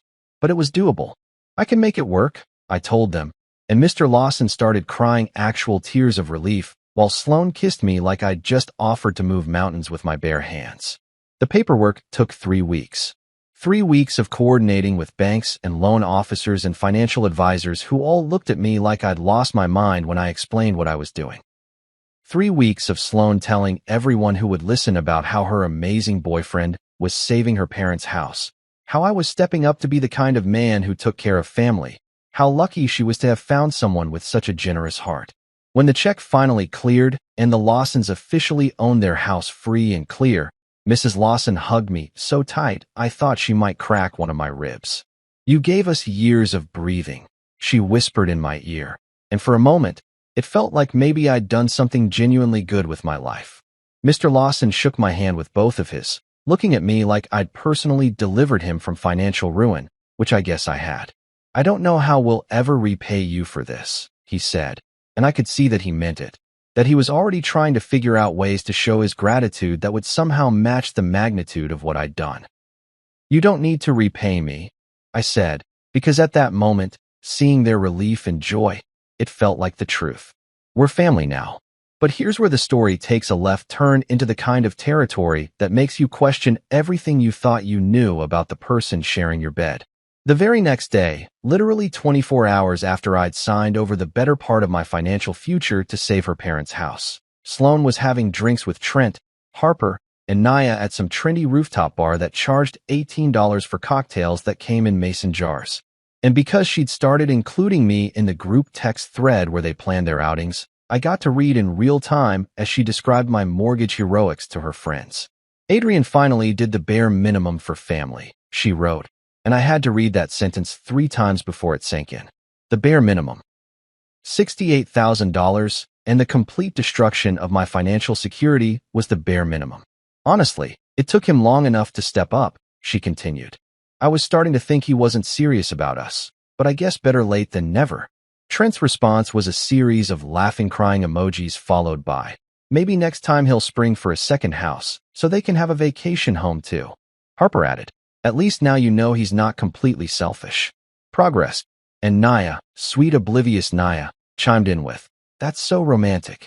Nothing says true love like a mortgage payment." They were all laughing. About my financial sacrifice. About the fact that I gutted my savings account to help people I barely knew because the woman I loved had asked me to. About the bare minimum gesture of giving away money I'd spent 5 years saving. I sat in my apartment. The same apartment where Sloan was living rent-free, eating food I bought, sleeping in a bed I paid for, and I stared at that group text until the words started to blur together. I screenshotted the whole conversation and saved it to the growing folder on my phone that I was still pretending wasn't evidence of anything important. That night, when Sloan came home smelling like expensive cocktails and overpriced appetizers, she curled up next to me on the white leather couch and told me about her evening. "The girls are so impressed with what you did for my parents," she said, running her fingers through my hair like she was petting a dog that had performed a particularly clever trick. "They said I'm really lucky to have found someone so generous." I wanted to ask her about the bare minimum comment. I wanted to know how $68,000 qualified as taking too long to step up. I wanted to understand how my financial sacrifice had been transformed into a story about her good fortune in finding someone who would eventually do what was expected. Instead, I said something like, "I'm glad they approve," because I was still operating under the delusion that keeping the peace was the same thing as keeping the relationship. But late that night, lying next to someone who described my most generous act as barely adequate, I started to understand that I wasn't building a life with someone who valued my contributions. I was funding a lifestyle for someone who saw my sacrifices as the entry fee for the privilege of her company. The mortgage payment had felt like love in action. Turned out, it was just the cover charge for a show where I'd never be anything more than the guy in the audience, applauding someone else's performance of my own life. So here's how my birthday dinner became a masterclass in public humiliation, served with a side of expensive wine that I got to pay for while being roasted like a Thanksgiving turkey in front of a restaurant full of strangers. It started 3 weeks before the actual day, when Sloan announced that she was planning something really special for my 31st birthday. Not asked if I wanted something special, not suggested we might do something nice together, but declared with the authority of someone who'd appointed herself the director of my life events that she was taking charge of the celebration. "I've been thinking," she said, curled up on the white leather couch that had replaced my actual personality. "And you deserve something amazing this year. You've been working so hard, and after everything you did for my parents, I want to show you how much it means to me." She'd picked Meridian, which was this fancy-ass restaurant downtown that we used to drive past on our way to normal people places, the kind of spot where they don't list prices on the menu because if you have to ask, you probably can't afford to eat there. The kind of place that had a waiting list longer than most people's attention spans and required reservations made with the same level of planning usually reserved for space missions. "I know it's expensive," she said, running her fingers through my hair in that way that usually preceded requests for money. "But it's your birthday, and you only turned 31 once. Besides, after the mortgage thing, everyone knows you're responsible with money, so one splurge won't hurt." The way she said, "responsible with money," while suggesting I blow a week's salary on dinner was the kind of cognitive dissonance that should have set off alarm bells loud enough to wake the dead. But I was still operating under the delusion that love meant saying yes to things that made you uncomfortable if they made the other person happy. So I made the reservation for 8 p.m. on a Saturday, which meant calling in a favor with a client who knew someone who could get us a table. I bought a new suit because Sloan mentioned that this isn't really a jeans and button-down kind of place. I got my hair cut at an actual salon instead of the barber shop I usually went to because she suggested I should look the part for such a nice evening. By the time my birthday rolled around, I'd spent more money on the preparation for this dinner than I usually spent on food in 2 months. But I told myself it was worth it because Sloan was excited. And when someone you love is excited about making you happy, you don't complain about the cost of admission to your own birthday party. I showed up 15 minutes early because that's what you do when someone makes an effort to plan something special for you. I wore the new suit, complete with the tie Sloan had picked out, and I felt like I was playing dress-up as the kind of person who belonged in places like Meridian. The hostess was one of those impossibly elegant women who made small talk feel like a performance art, and she led me to a table that had a view of the city lights and probably cost more per hour than I made in a day. "Will anyone else be joining you this evening?" she asked, arranging my napkin with the kind of precision usually reserved for origami competitions. "Yes, my girlfriend should be here soon," I said, checking my phone to see if Sloan had sent any updates about her arrival time. "Running late. Go in and get seated," her text said. "Order me a glass of the Pinot Grigio. I'll be there in 20 minutes. 20 minutes turned into 45. 45 turned into an hour. The hostess started making return visits to check if I needed anything, and I could see the pity starting to creep into her professional smile. The waitress, a young woman named Jessica who was probably working her way through college, kept refilling my water glass with the kind of determined cheerfulness that made it clear she'd been trained to handle awkward situations with grace. "Would you like to order an appetizer while you wait?" Jessica asked after the first hour had crawled by like a wounded animal. "I'll give her a few more minutes," I said, because optimism is apparently a terminal condition that I hadn't been properly treated for. By the second hour, other diners were starting to notice. I could feel their eyes on me, the solo guy in the expensive suit sitting at a table for two, checking his phone every 30 seconds like it might magically produce an explanation for why he was dining alone on what was clearly supposed to be a special occasion. The couple at the table next to me kept shooting concerned glances in my direction, the kind of looks you give to wounded animals on the side of the road. Hour 3 was when the pity really ramped up. Jessica had moved beyond professional politeness into genuine concern, asking if I was sure everything was okay, if there was anyone I needed to call, if maybe I'd like to order something to eat instead of just sitting there looking like a man who'd been stood up by his own life. "She's just running really late," I said, maintaining the fiction that this was a minor delay rather than a complete abandonment. "She'll be here soon." But I was starting to feel that special kind of humiliation that only comes from being publicly reminded of your own foolishness. The kind that makes your face hot and your chest tight, and your brain starts spinning out scenarios where you're the villain in someone else's story about why they couldn't be bothered to show up to the thing they planned. By hour 4, I had memorized every detail of that restaurant. The way the light caught the wine glasses at the bar. The pattern in the wallpaper that probably cost more per square foot than most people's rent. The sound the ice made when it shifted in my water glass, which had become the most reliable companion at my table for one. That's when Sloane finally arrived. But she didn't arrive alone, and she definitely didn't arrive apologetic. She swept into Meridian like she was making a grand entrance at a movie premiere, trailing her holy trinity of enablers, Trent, Harper, and Naya, behind her like she was a celebrity and they were her entourage. She was wearing a dress that probably cost more than my new suit. Her hair was perfect, her makeup was flawless, and she was laughing at something Trent had said as they approached the table. She didn't even sit down before she delivered the line that would replay in my head for months afterward. "See?" she said, gesturing at me with a grin that could have cut glass. "Told you he'd still be here like a pathetic dog." The words hit me like a physical slap. The table behind me, the couple who'd been shooting me sympathetic looks for the past 4 hours, went completely silent. The ambient restaurant noise seemed to fade into a ringing in my ears that made everything sound like it was happening underwater.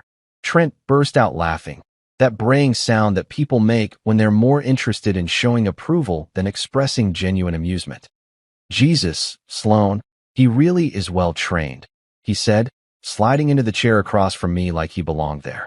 Harper was recording something on her phone, probably a story for Instagram about their fabulous night out, while Naya just looked uncomfortable, like she couldn't quite decide if this was funny or cruel. "Adrian, honey," Sloane said, finally acknowledging my existence beyond the dog comparison, "you look so serious. It's your birthday, you should be having fun." She reached over and squeezed my cheek like I was a child who needed to be cheered up, then turned to Jessica, who was standing there looking like she'd rather be anywhere else on the planet. "He's watching his belly, so just water for him tonight. But we'll take a bottle of your best champagne for the table." I sat there, still wearing the suit I'd bought for this occasion, still at the table I'd reserved for what I thought was going to be a romantic dinner for two, and I watched Sloane hold court like she was the star of a show that I was paying to watch. They ordered appetizers and entrees and dessert, ran up a bill that would probably cover my grocery budget for 2 months, and the whole time I was invisible except when they needed someone to make jokes about. The worst part wasn't the humiliation, though that was pretty spectacular.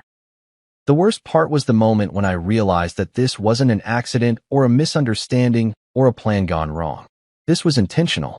Sloane had planned this exact scenario, the 4-hour wait, the grand entrance with her friends, the public humiliation disguised as a birthday celebration. She had orchestrated my own emotional demolition like it was dinner theater. I memorized the shape of my wine glass that night, the way the light refracted through it, the weight of it in my hand, the sound it made when I set it down on the table. Because sometimes, when your world is falling apart in real time, you focus on small, concrete things to keep yourself from completely losing your mind. When the check came, and of course it came to me, because apparently being called a pathetic dog doesn't exempt you from paying for the privilege, I smiled. I ordered another drink. I paid for my 2 beverages and let them figure out the rest.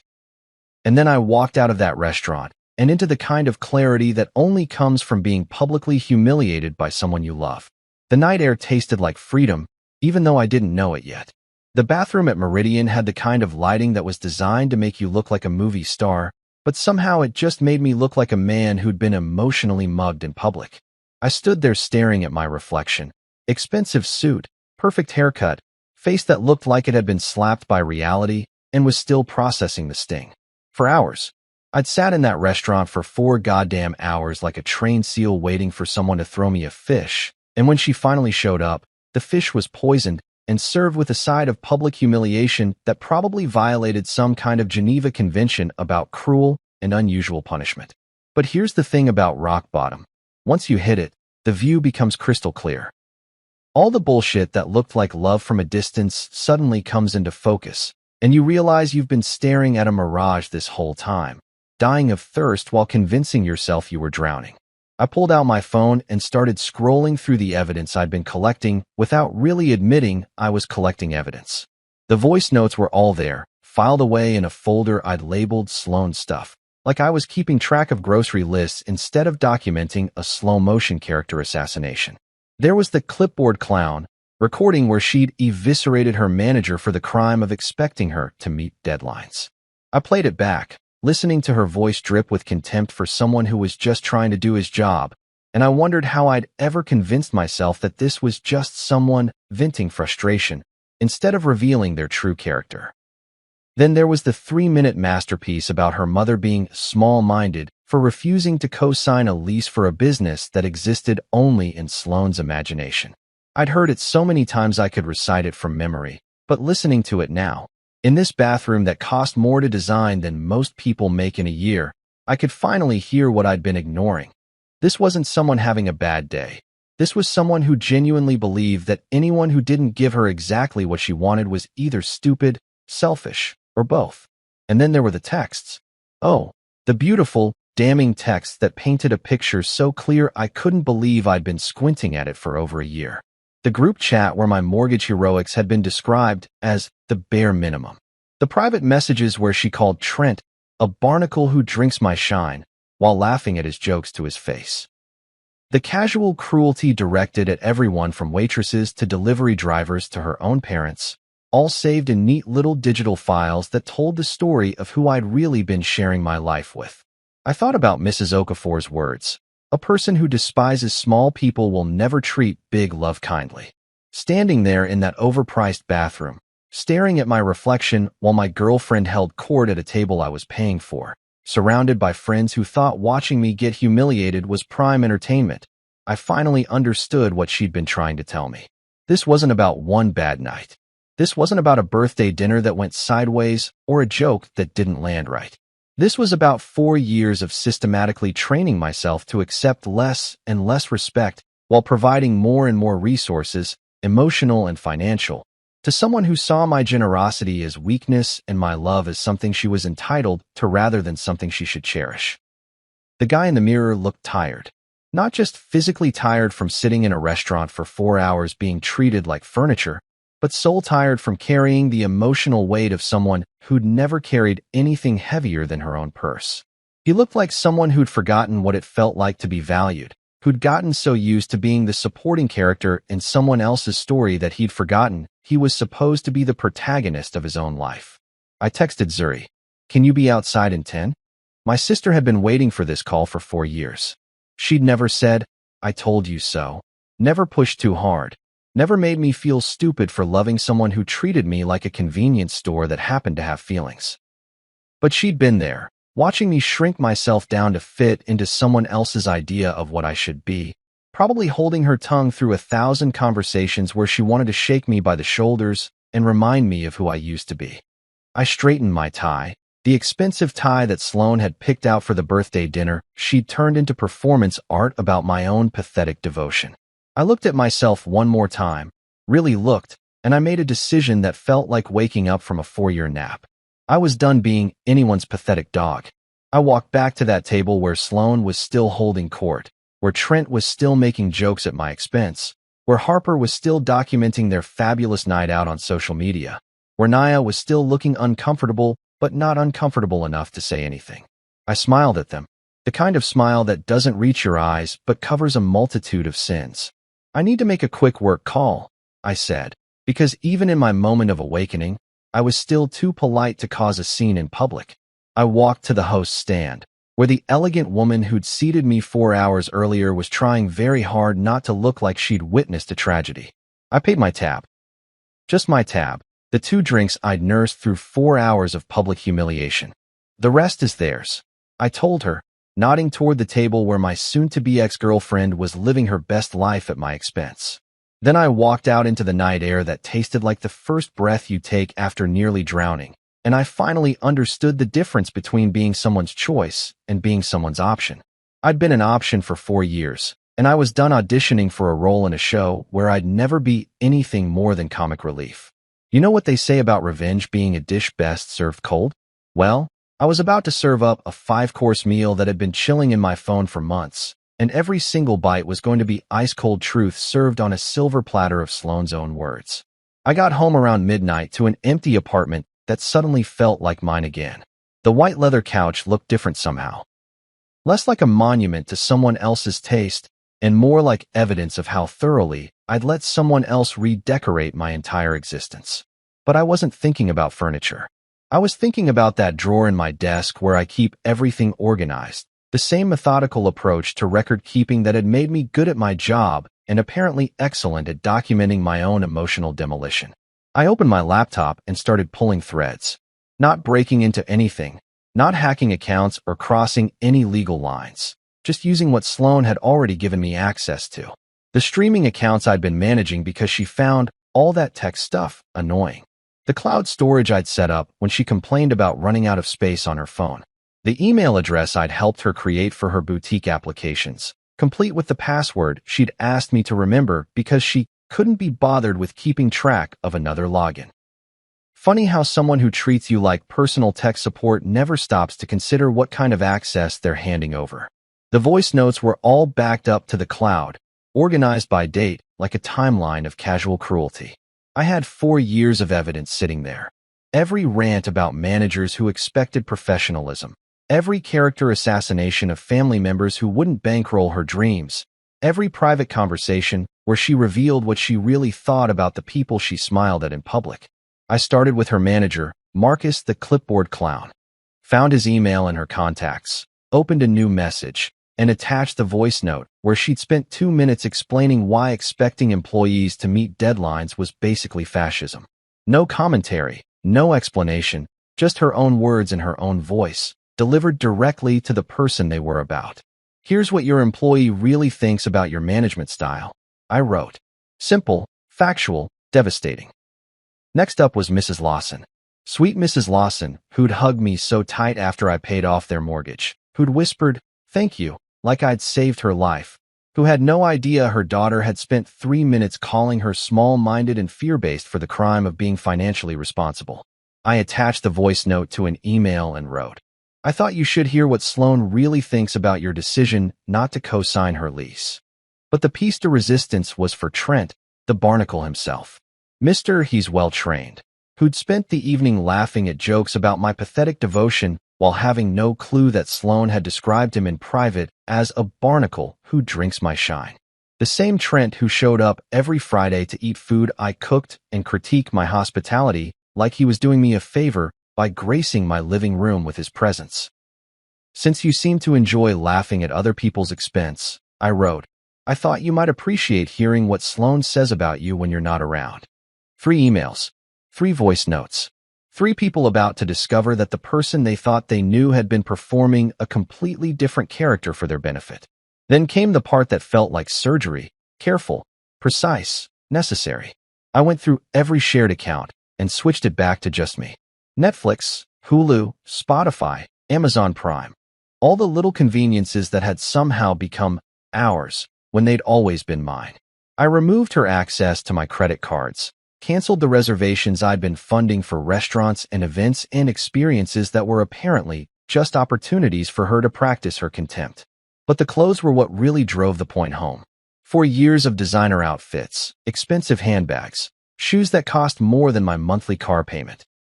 All bought with money I'd earned and stored in closets I paid rent for. I started packing, and it was like excavating an archaeological site of my own financial stupidity. Every item told a story. The dress from when she needed something special for a work event, the handbag that was essential for networking, the shoes that were an investment in our image. 16 garbage bags. That's what 4 years of someone else's lifestyle looked like when you stripped away the romance and looked at the receipts. 16 heavy bags full of fabric and leather and metal hardware that had somehow been transformed into evidence of my love and generosity, when really they were just proof that I'd confused being an ATM with being a boyfriend. I kept the important stuff separate: IDs, documents, family photos, anything that was actually irreplaceable. I'm not a monster, just someone who was done being treated like one. Zuri showed up at dawn with her pickup truck and the kind of grim satisfaction that comes from watching someone finally take out their own trash. "You sure about this?" she asked, looking at the mountain of garbage bags piled by my front door. "I've never been more sure of anything in my life," I said, and for the first time in years, that was actually true. We drove to the county dump in silence, the radio playing softly while the sun came up over a landscape that looked like possibility. When we got there, I watched a hydraulic compactor mash 4 years of fake luxury into anonymous debris, and it felt like watching someone else's life get compressed into the truth. Expensive garbage is still garbage. "How do you feel?" Zuri asked as we drove home through morning traffic that looked like freedom. "Like I just took out 4 years worth of trash," I said. She smiled. "About damn time." My phone started buzzing at 7:12 a.m., and it didn't stop for the next 12 hours. By noon, I had 278 missed calls and enough text messages to write a novel about the many creative ways people can beg, threaten, and bargain when their world suddenly catches fire from the inside. It started with Sloan, of course, because when you've spent 4 years being someone's personal crisis management team, they naturally assume you'll be available to manage this crisis too. The first few calls came rapid fire, back to back, the kind of frantic dialing that happens when someone realizes their safety net has developed holes they never noticed. When I didn't answer, the texts began. And watching them evolve in real time was like getting a masterclass in the 5 stages of grief, compressed into digital format and delivered with the manic energy of someone whose carefully constructed facade had just collapsed in spectacular fashion. Stage 1 was anger. "What the hell did you do? Answer your phone right now." Stage 2 was bargaining. "It was a joke, Adrian. You know I was just kidding around. You're being dramatic." Stage 3 was confusion. "What did you send to my mother? She won't stop calling and crying." Stage 4 was panic. "Why is HR calling me? What did you do at my job?" And stage 5.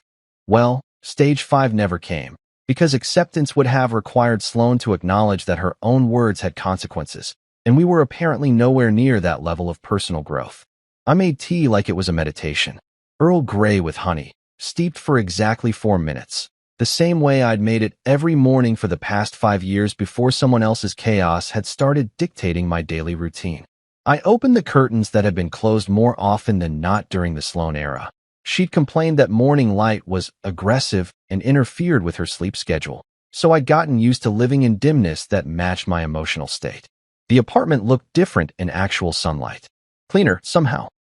More spacious without all that designer debris cluttering every surface. The silence felt good, not empty, but full of possibility, like a blank canvas waiting for me to remember what I actually wanted to paint on it. Mrs. Okafor slipped a note under my door around noon, written in the careful handwriting of someone who'd learned cursive when it was still considered a necessary life skill. "If you need food or quiet, knock." No questions, no judgment. Just the kind of unconditional support that comes from people who understand that sometimes the bravest thing you can do is stop accepting unacceptable behavior. Around 2 p.m., I heard the unmistakable sound of someone pounding on my door like they were trying to break it down with their fists. I didn't need to look through the peephole to know it was Sloan. The rhythm was pure entitlement mixed with desperation, the kind of knocking that says, "I know you're in there, and I have a right to your attention." I sat on my couch. My brown corduroy couch that I'd rescued from storage after the white leather monstrosity had disappeared along with everything else, and I listened to her work through what sounded like the entire emotional spectrum in the span of 10 minutes. First came the demanding. "Adrian, open this door. We need to talk about this like adults." Then the pleading. "Please, just let me explain. You don't understand what you've done." Then the bargaining. "I know you're angry, but think about what we have together." Think about everything we've built. And finally, the card slipped under my door like a white flag of surrender, except it wasn't actually surrendering anything. I planned a surprise after the laughter. Why ruin everything? A surprise. After 4 hours of public humiliation, after calling me a pathetic dog in front of a restaurant full of strangers, after turning my birthday into performance art about my own devotion, there had apparently been a surprise waiting that would have made it all okay. The audacity was almost impressive. Zuri texted me a photo from the dump, the compactor crushing what looked like a designer handbag into unrecognizable fragments. The caption read, "Closure looks like this." I screenshotted it and added it to my growing collection of evidence that sometimes the best revenge is just refusing to participate in someone else's delusion about reality. But the call that really got to me came around 8 p.m. after most of the chaos had died down to a manageable roar. Mr. Lawson's number appeared on my screen, and for a moment I considered not answering. This was the man whose mortgage I'd paid, whose gratitude had felt so genuine that I'd convinced myself it was proof that good deeds were always rewarded with good people. "Adrian," he said when I finally picked up, and his voice sounded like it had been put through a blender. Not angry, not accusatory, just broken in the way that comes from discovering that someone you raised isn't who you thought they were. "Mr. Lawson," I said, because even in the middle of burning down my old life, I still had manners. "I don't know what to say," he continued. I heard what she said about Lindo and me, about the mortgage, about being small-minded, about." His voice cracked, and I realized I was listening to a father's heartbreak in real time. "I'm sorry you had to hear that," I said, and I meant it. Whatever else had happened, Mr. and Mrs. Lawson didn't deserve to discover their daughter's true feelings about them through a revenge email from her ex-boyfriend. "No," he said firmly. "No, don't you apologize. Thank you. Thank you for helping us when we needed it, and thank you for showing us who our daughter really is. I'm ashamed, Adrian. I'm ashamed of what she did to you, and I'm ashamed that we raised someone who could treat another person like that." He paused, and I could hear him breathing heavily, like he was trying to decide whether to say the next part. "I'll come get her important documents tomorrow," he said. "Alone.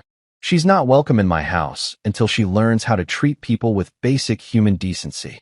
After he hung up, I sat in my quiet apartment and realized that sometimes the truth doesn't set everyone free. Sometimes it just shows people who they really are, and not everyone is ready for that revelation. But I was ready. For the first time in 4 years, I was completely, absolutely ready to be myself again. Watching someone's carefully constructed social empire crumble in real time is like watching a controlled demolition in reverse. Instead of everything falling down in a neat, predictable sequence, it's chaos spreading outward in all directions, taking down innocent bystanders and revealing the structural weaknesses that were always there, hidden behind a pretty facade. The first domino fell at Sloan's office, where Marcus the clipboard clown had apparently decided that listening to a 2-minute voice note about his management style was exactly the kind of feedback he needed to take immediate action. I found out about it through the professional grapevine.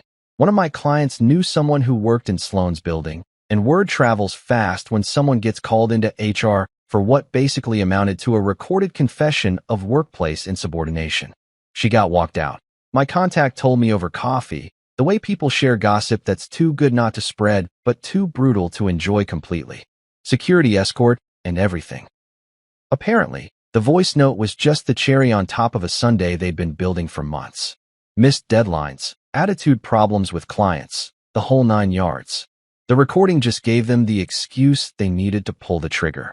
I should have felt bad about that. I should have felt some twinge of guilt for potentially costing someone their livelihood. Even someone who'd spent 4 years treating me like a combination ATM and emotional punching bag. But honestly, all I felt was a kind of cosmic justice, like the universe had finally decided to balance the books. The boutique situation collapsed next, and that one was almost poetic in its swift brutality. Apparently, the lease she'd been so desperate to have her parents co-sign had involved meeting with some local business networking group. The kind of people who take reputation seriously and don't appreciate discovering that their potential new member had described family members as small-minded for refusing to bankroll what was essentially a vanity project with no business plan. "We've decided to pursue other candidates for the space," the email read. according to Sloane's increasingly frantic text messages that I was screenshotting for my own entertainment. We feel it's important that our business community reflects the values of respect and professionalism that our neighborhood is known for. Translation: We heard your voice note, lady, and we don't want that kind of toxic energy anywhere near our strip mall. But the real satisfaction came from watching her social circle implode like a house of cards built on a foundation of mutual bullshit and artificial loyalty. Trent was the first to crack, and honestly, I should have seen it coming. When you build your entire personality around being the guy who makes cutting remarks about other people, finding out that someone's been making cutting remarks about you is like discovering your favorite weapon has been pointed at your back the whole time. The barnacle who drinks my shine comment had apparently hit him right in his oversized ego, because within 48 hours of receiving that voice note, Trent had gone from Sloane's biggest supporter to her most vocal critic. I heard about it through Harper, who had apparently decided that loyalty was optional when it came to someone who'd been talking shit about all of them behind their backs. He's telling everyone who'll listen that she's a fake and a user. Harper had texted me, and I could practically hear the glee in her digital voice. Says he always knew something was off about her, but kept quiet because he felt sorry for you. The revisionist history was almost impressive in its completeness. Suddenly, everyone had always known that Sloane was trouble. Everyone had seen the signs, but hadn't wanted to interfere in my relationship. Everyone had been secretly rooting for me to wake up and see what was right in front of my face. It was bullshit, of course. These were the same people who'd sat in my living room every Friday night, eating food I cooked and drinking wine I bought, laughing at Sloane's stories about difficult customers and unreasonable managers and small-minded family members. They'd been her audience, her enablers, her willing participants in the performance of her own victimhood. But now that the performance had been revealed as a lie, suddenly they were all critics who'd seen through the act from the beginning. Harper's Instagram pivot was particularly entertaining. One day she was posting group photos from their fabulous girls' nights, and the next she was sharing vague inspirational quotes about recognizing toxic people and protecting your energy from negative influences. The passive-aggressive artistry was almost impressive. People show you who they really are, read one post, accompanied by a sunset photo that probably took 47 tries to get the lighting just right. Sometimes the trash takes itself out. The irony of someone who'd spent months enabling Sloane's behavior suddenly positioning herself as the wise sage who'd seen through it all was so thick you could cut it with a knife. But that's how these things work. When the popular kid falls from grace, everyone suddenly remembers all the reasons they never really liked them in the first place. Naya was the only one who reached out directly, and her message was the kind of carefully worded communication that comes from someone who's trying to extract themselves from a social catastrophe without admitting they were ever part of the problem. "Hey Adrian," she wrote. "I just wanted to check in and make sure you're doing okay. I know things with Sloane got really complicated, and I hope you know that some of us were never comfortable with how things went down. Especially that birthday dinner thing. That was really not okay, and I should have said something. The battle cry of people who enable bad behavior right up until the moment it becomes socially unacceptable, at which point they discover they always knew it was wrong, but just didn't want to cause drama. But the real kicker came when Sloane tried to play the financial card, like she'd been holding on to some ace up her sleeve that would drag me back into her orbit through the sheer force of manufactured obligation. She sent me a photo of the restaurant bill from my birthday dinner, the one where I'd waited 4 hours to be called a pathetic dog in front of strangers, with a message that was equal parts desperate and delusional. "You left us with a $400 bill. This isn't over." I looked at that photo for exactly 3 seconds before responding with a scan of my receipt, showing 2 drinks totaling $38.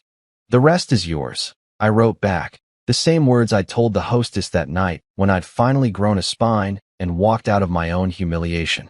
The silence that followed that exchange was more satisfying than any argument could have been. She tried the mortgage angle next, threatening to undo the mortgage kindness, like she had some kind of legal claim to money I'd given her parents out of my own savings account. But apparently, even in her delusional state, she remembered that my name wasn't on any deed, and her parents weren't exactly taking her calls anymore after hearing what she really thought about their small-minded approach to financial responsibility. The final act in this drama came when Mr. Lawson showed up at my building to collect Sloane's important documents. I'd boxed up everything that mattered: birth certificate, passport, social security card, insurance papers, family photos that predated our relationship, and waited in the lobby like we'd agreed.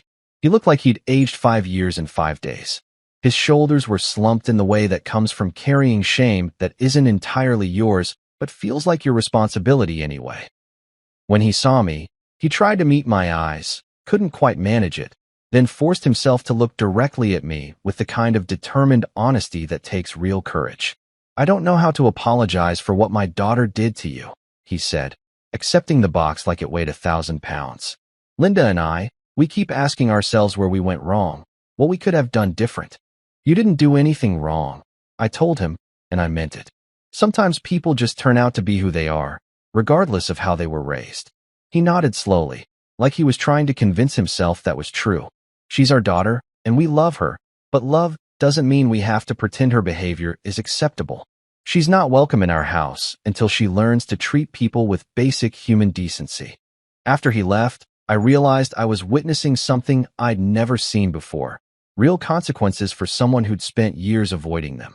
No one was making excuses for her anymore. No one was enabling her behavior or explaining it away or suggesting that everyone else just needed to be more understanding of her passionate nature. For the first time in probably her entire adult life, Sloane was experiencing what happens when you burn bridges with people who matter, when you treat others like supporting characters in your own personal drama, when you assume that charm and manipulation can substitute for basic human decency.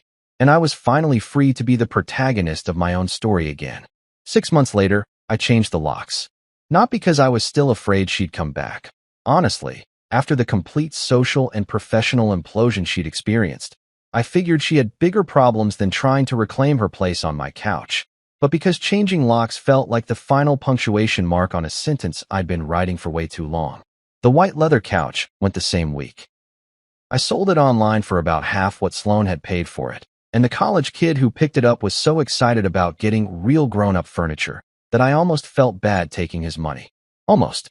Then I drove straight to the same thrift store where I'd bought my original corduroy couch and found its spiritual successor, a brown microfiber sectional that looked like it had been designed by someone who actually understood that furniture should be comfortable first and Instagram-worthy never. It fit me like an old hoodie. Perfect. I rehung the cheap art that Sloane had quietly disappeared over the years. Prints I'd bought from local artists, photography from trips I'd taken before my disposable income became someone else's lifestyle budget. My apartment started looking like a place where I actually lived instead of a showroom for someone else's taste. The money situation took longer to sort out.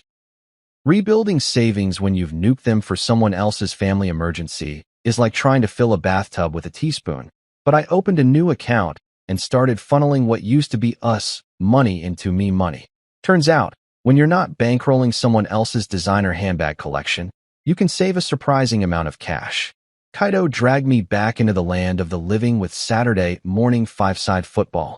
Running around a field with a bunch of guys who didn't know my relationship history and didn't care about anything except whether I could pass the ball was exactly the kind of therapy I needed. My legs remembered how to move without asking permission first. Zuri, bless her patient heart, made me try pottery because she said I needed a creative outlet that doesn't involve screenshots and revenge plots.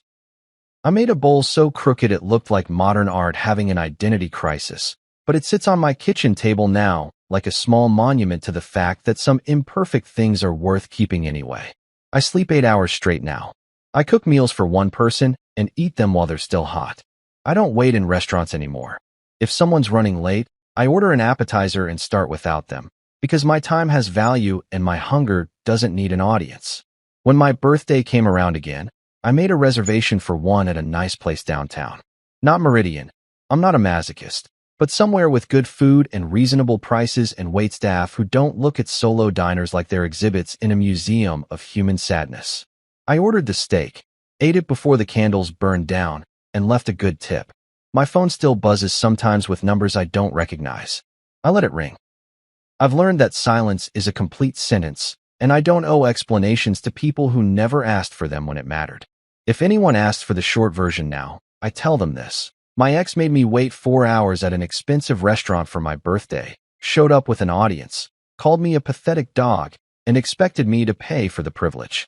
I smiled, ordered another drink, went home, and ended the show. The morning after, there were 278 missed calls and her belongings were already becoming landfill. I didn't set out to ruin anyone's life. I just decided to stop letting someone ruin mine. Turns out, when you stop accepting unacceptable behavior, some people discover that their actions have consequences. Who knew? These days, I wake up in my own space, make my own choices, and remember what it feels like to be the protagonist instead of the supporting cast. It's a good feeling.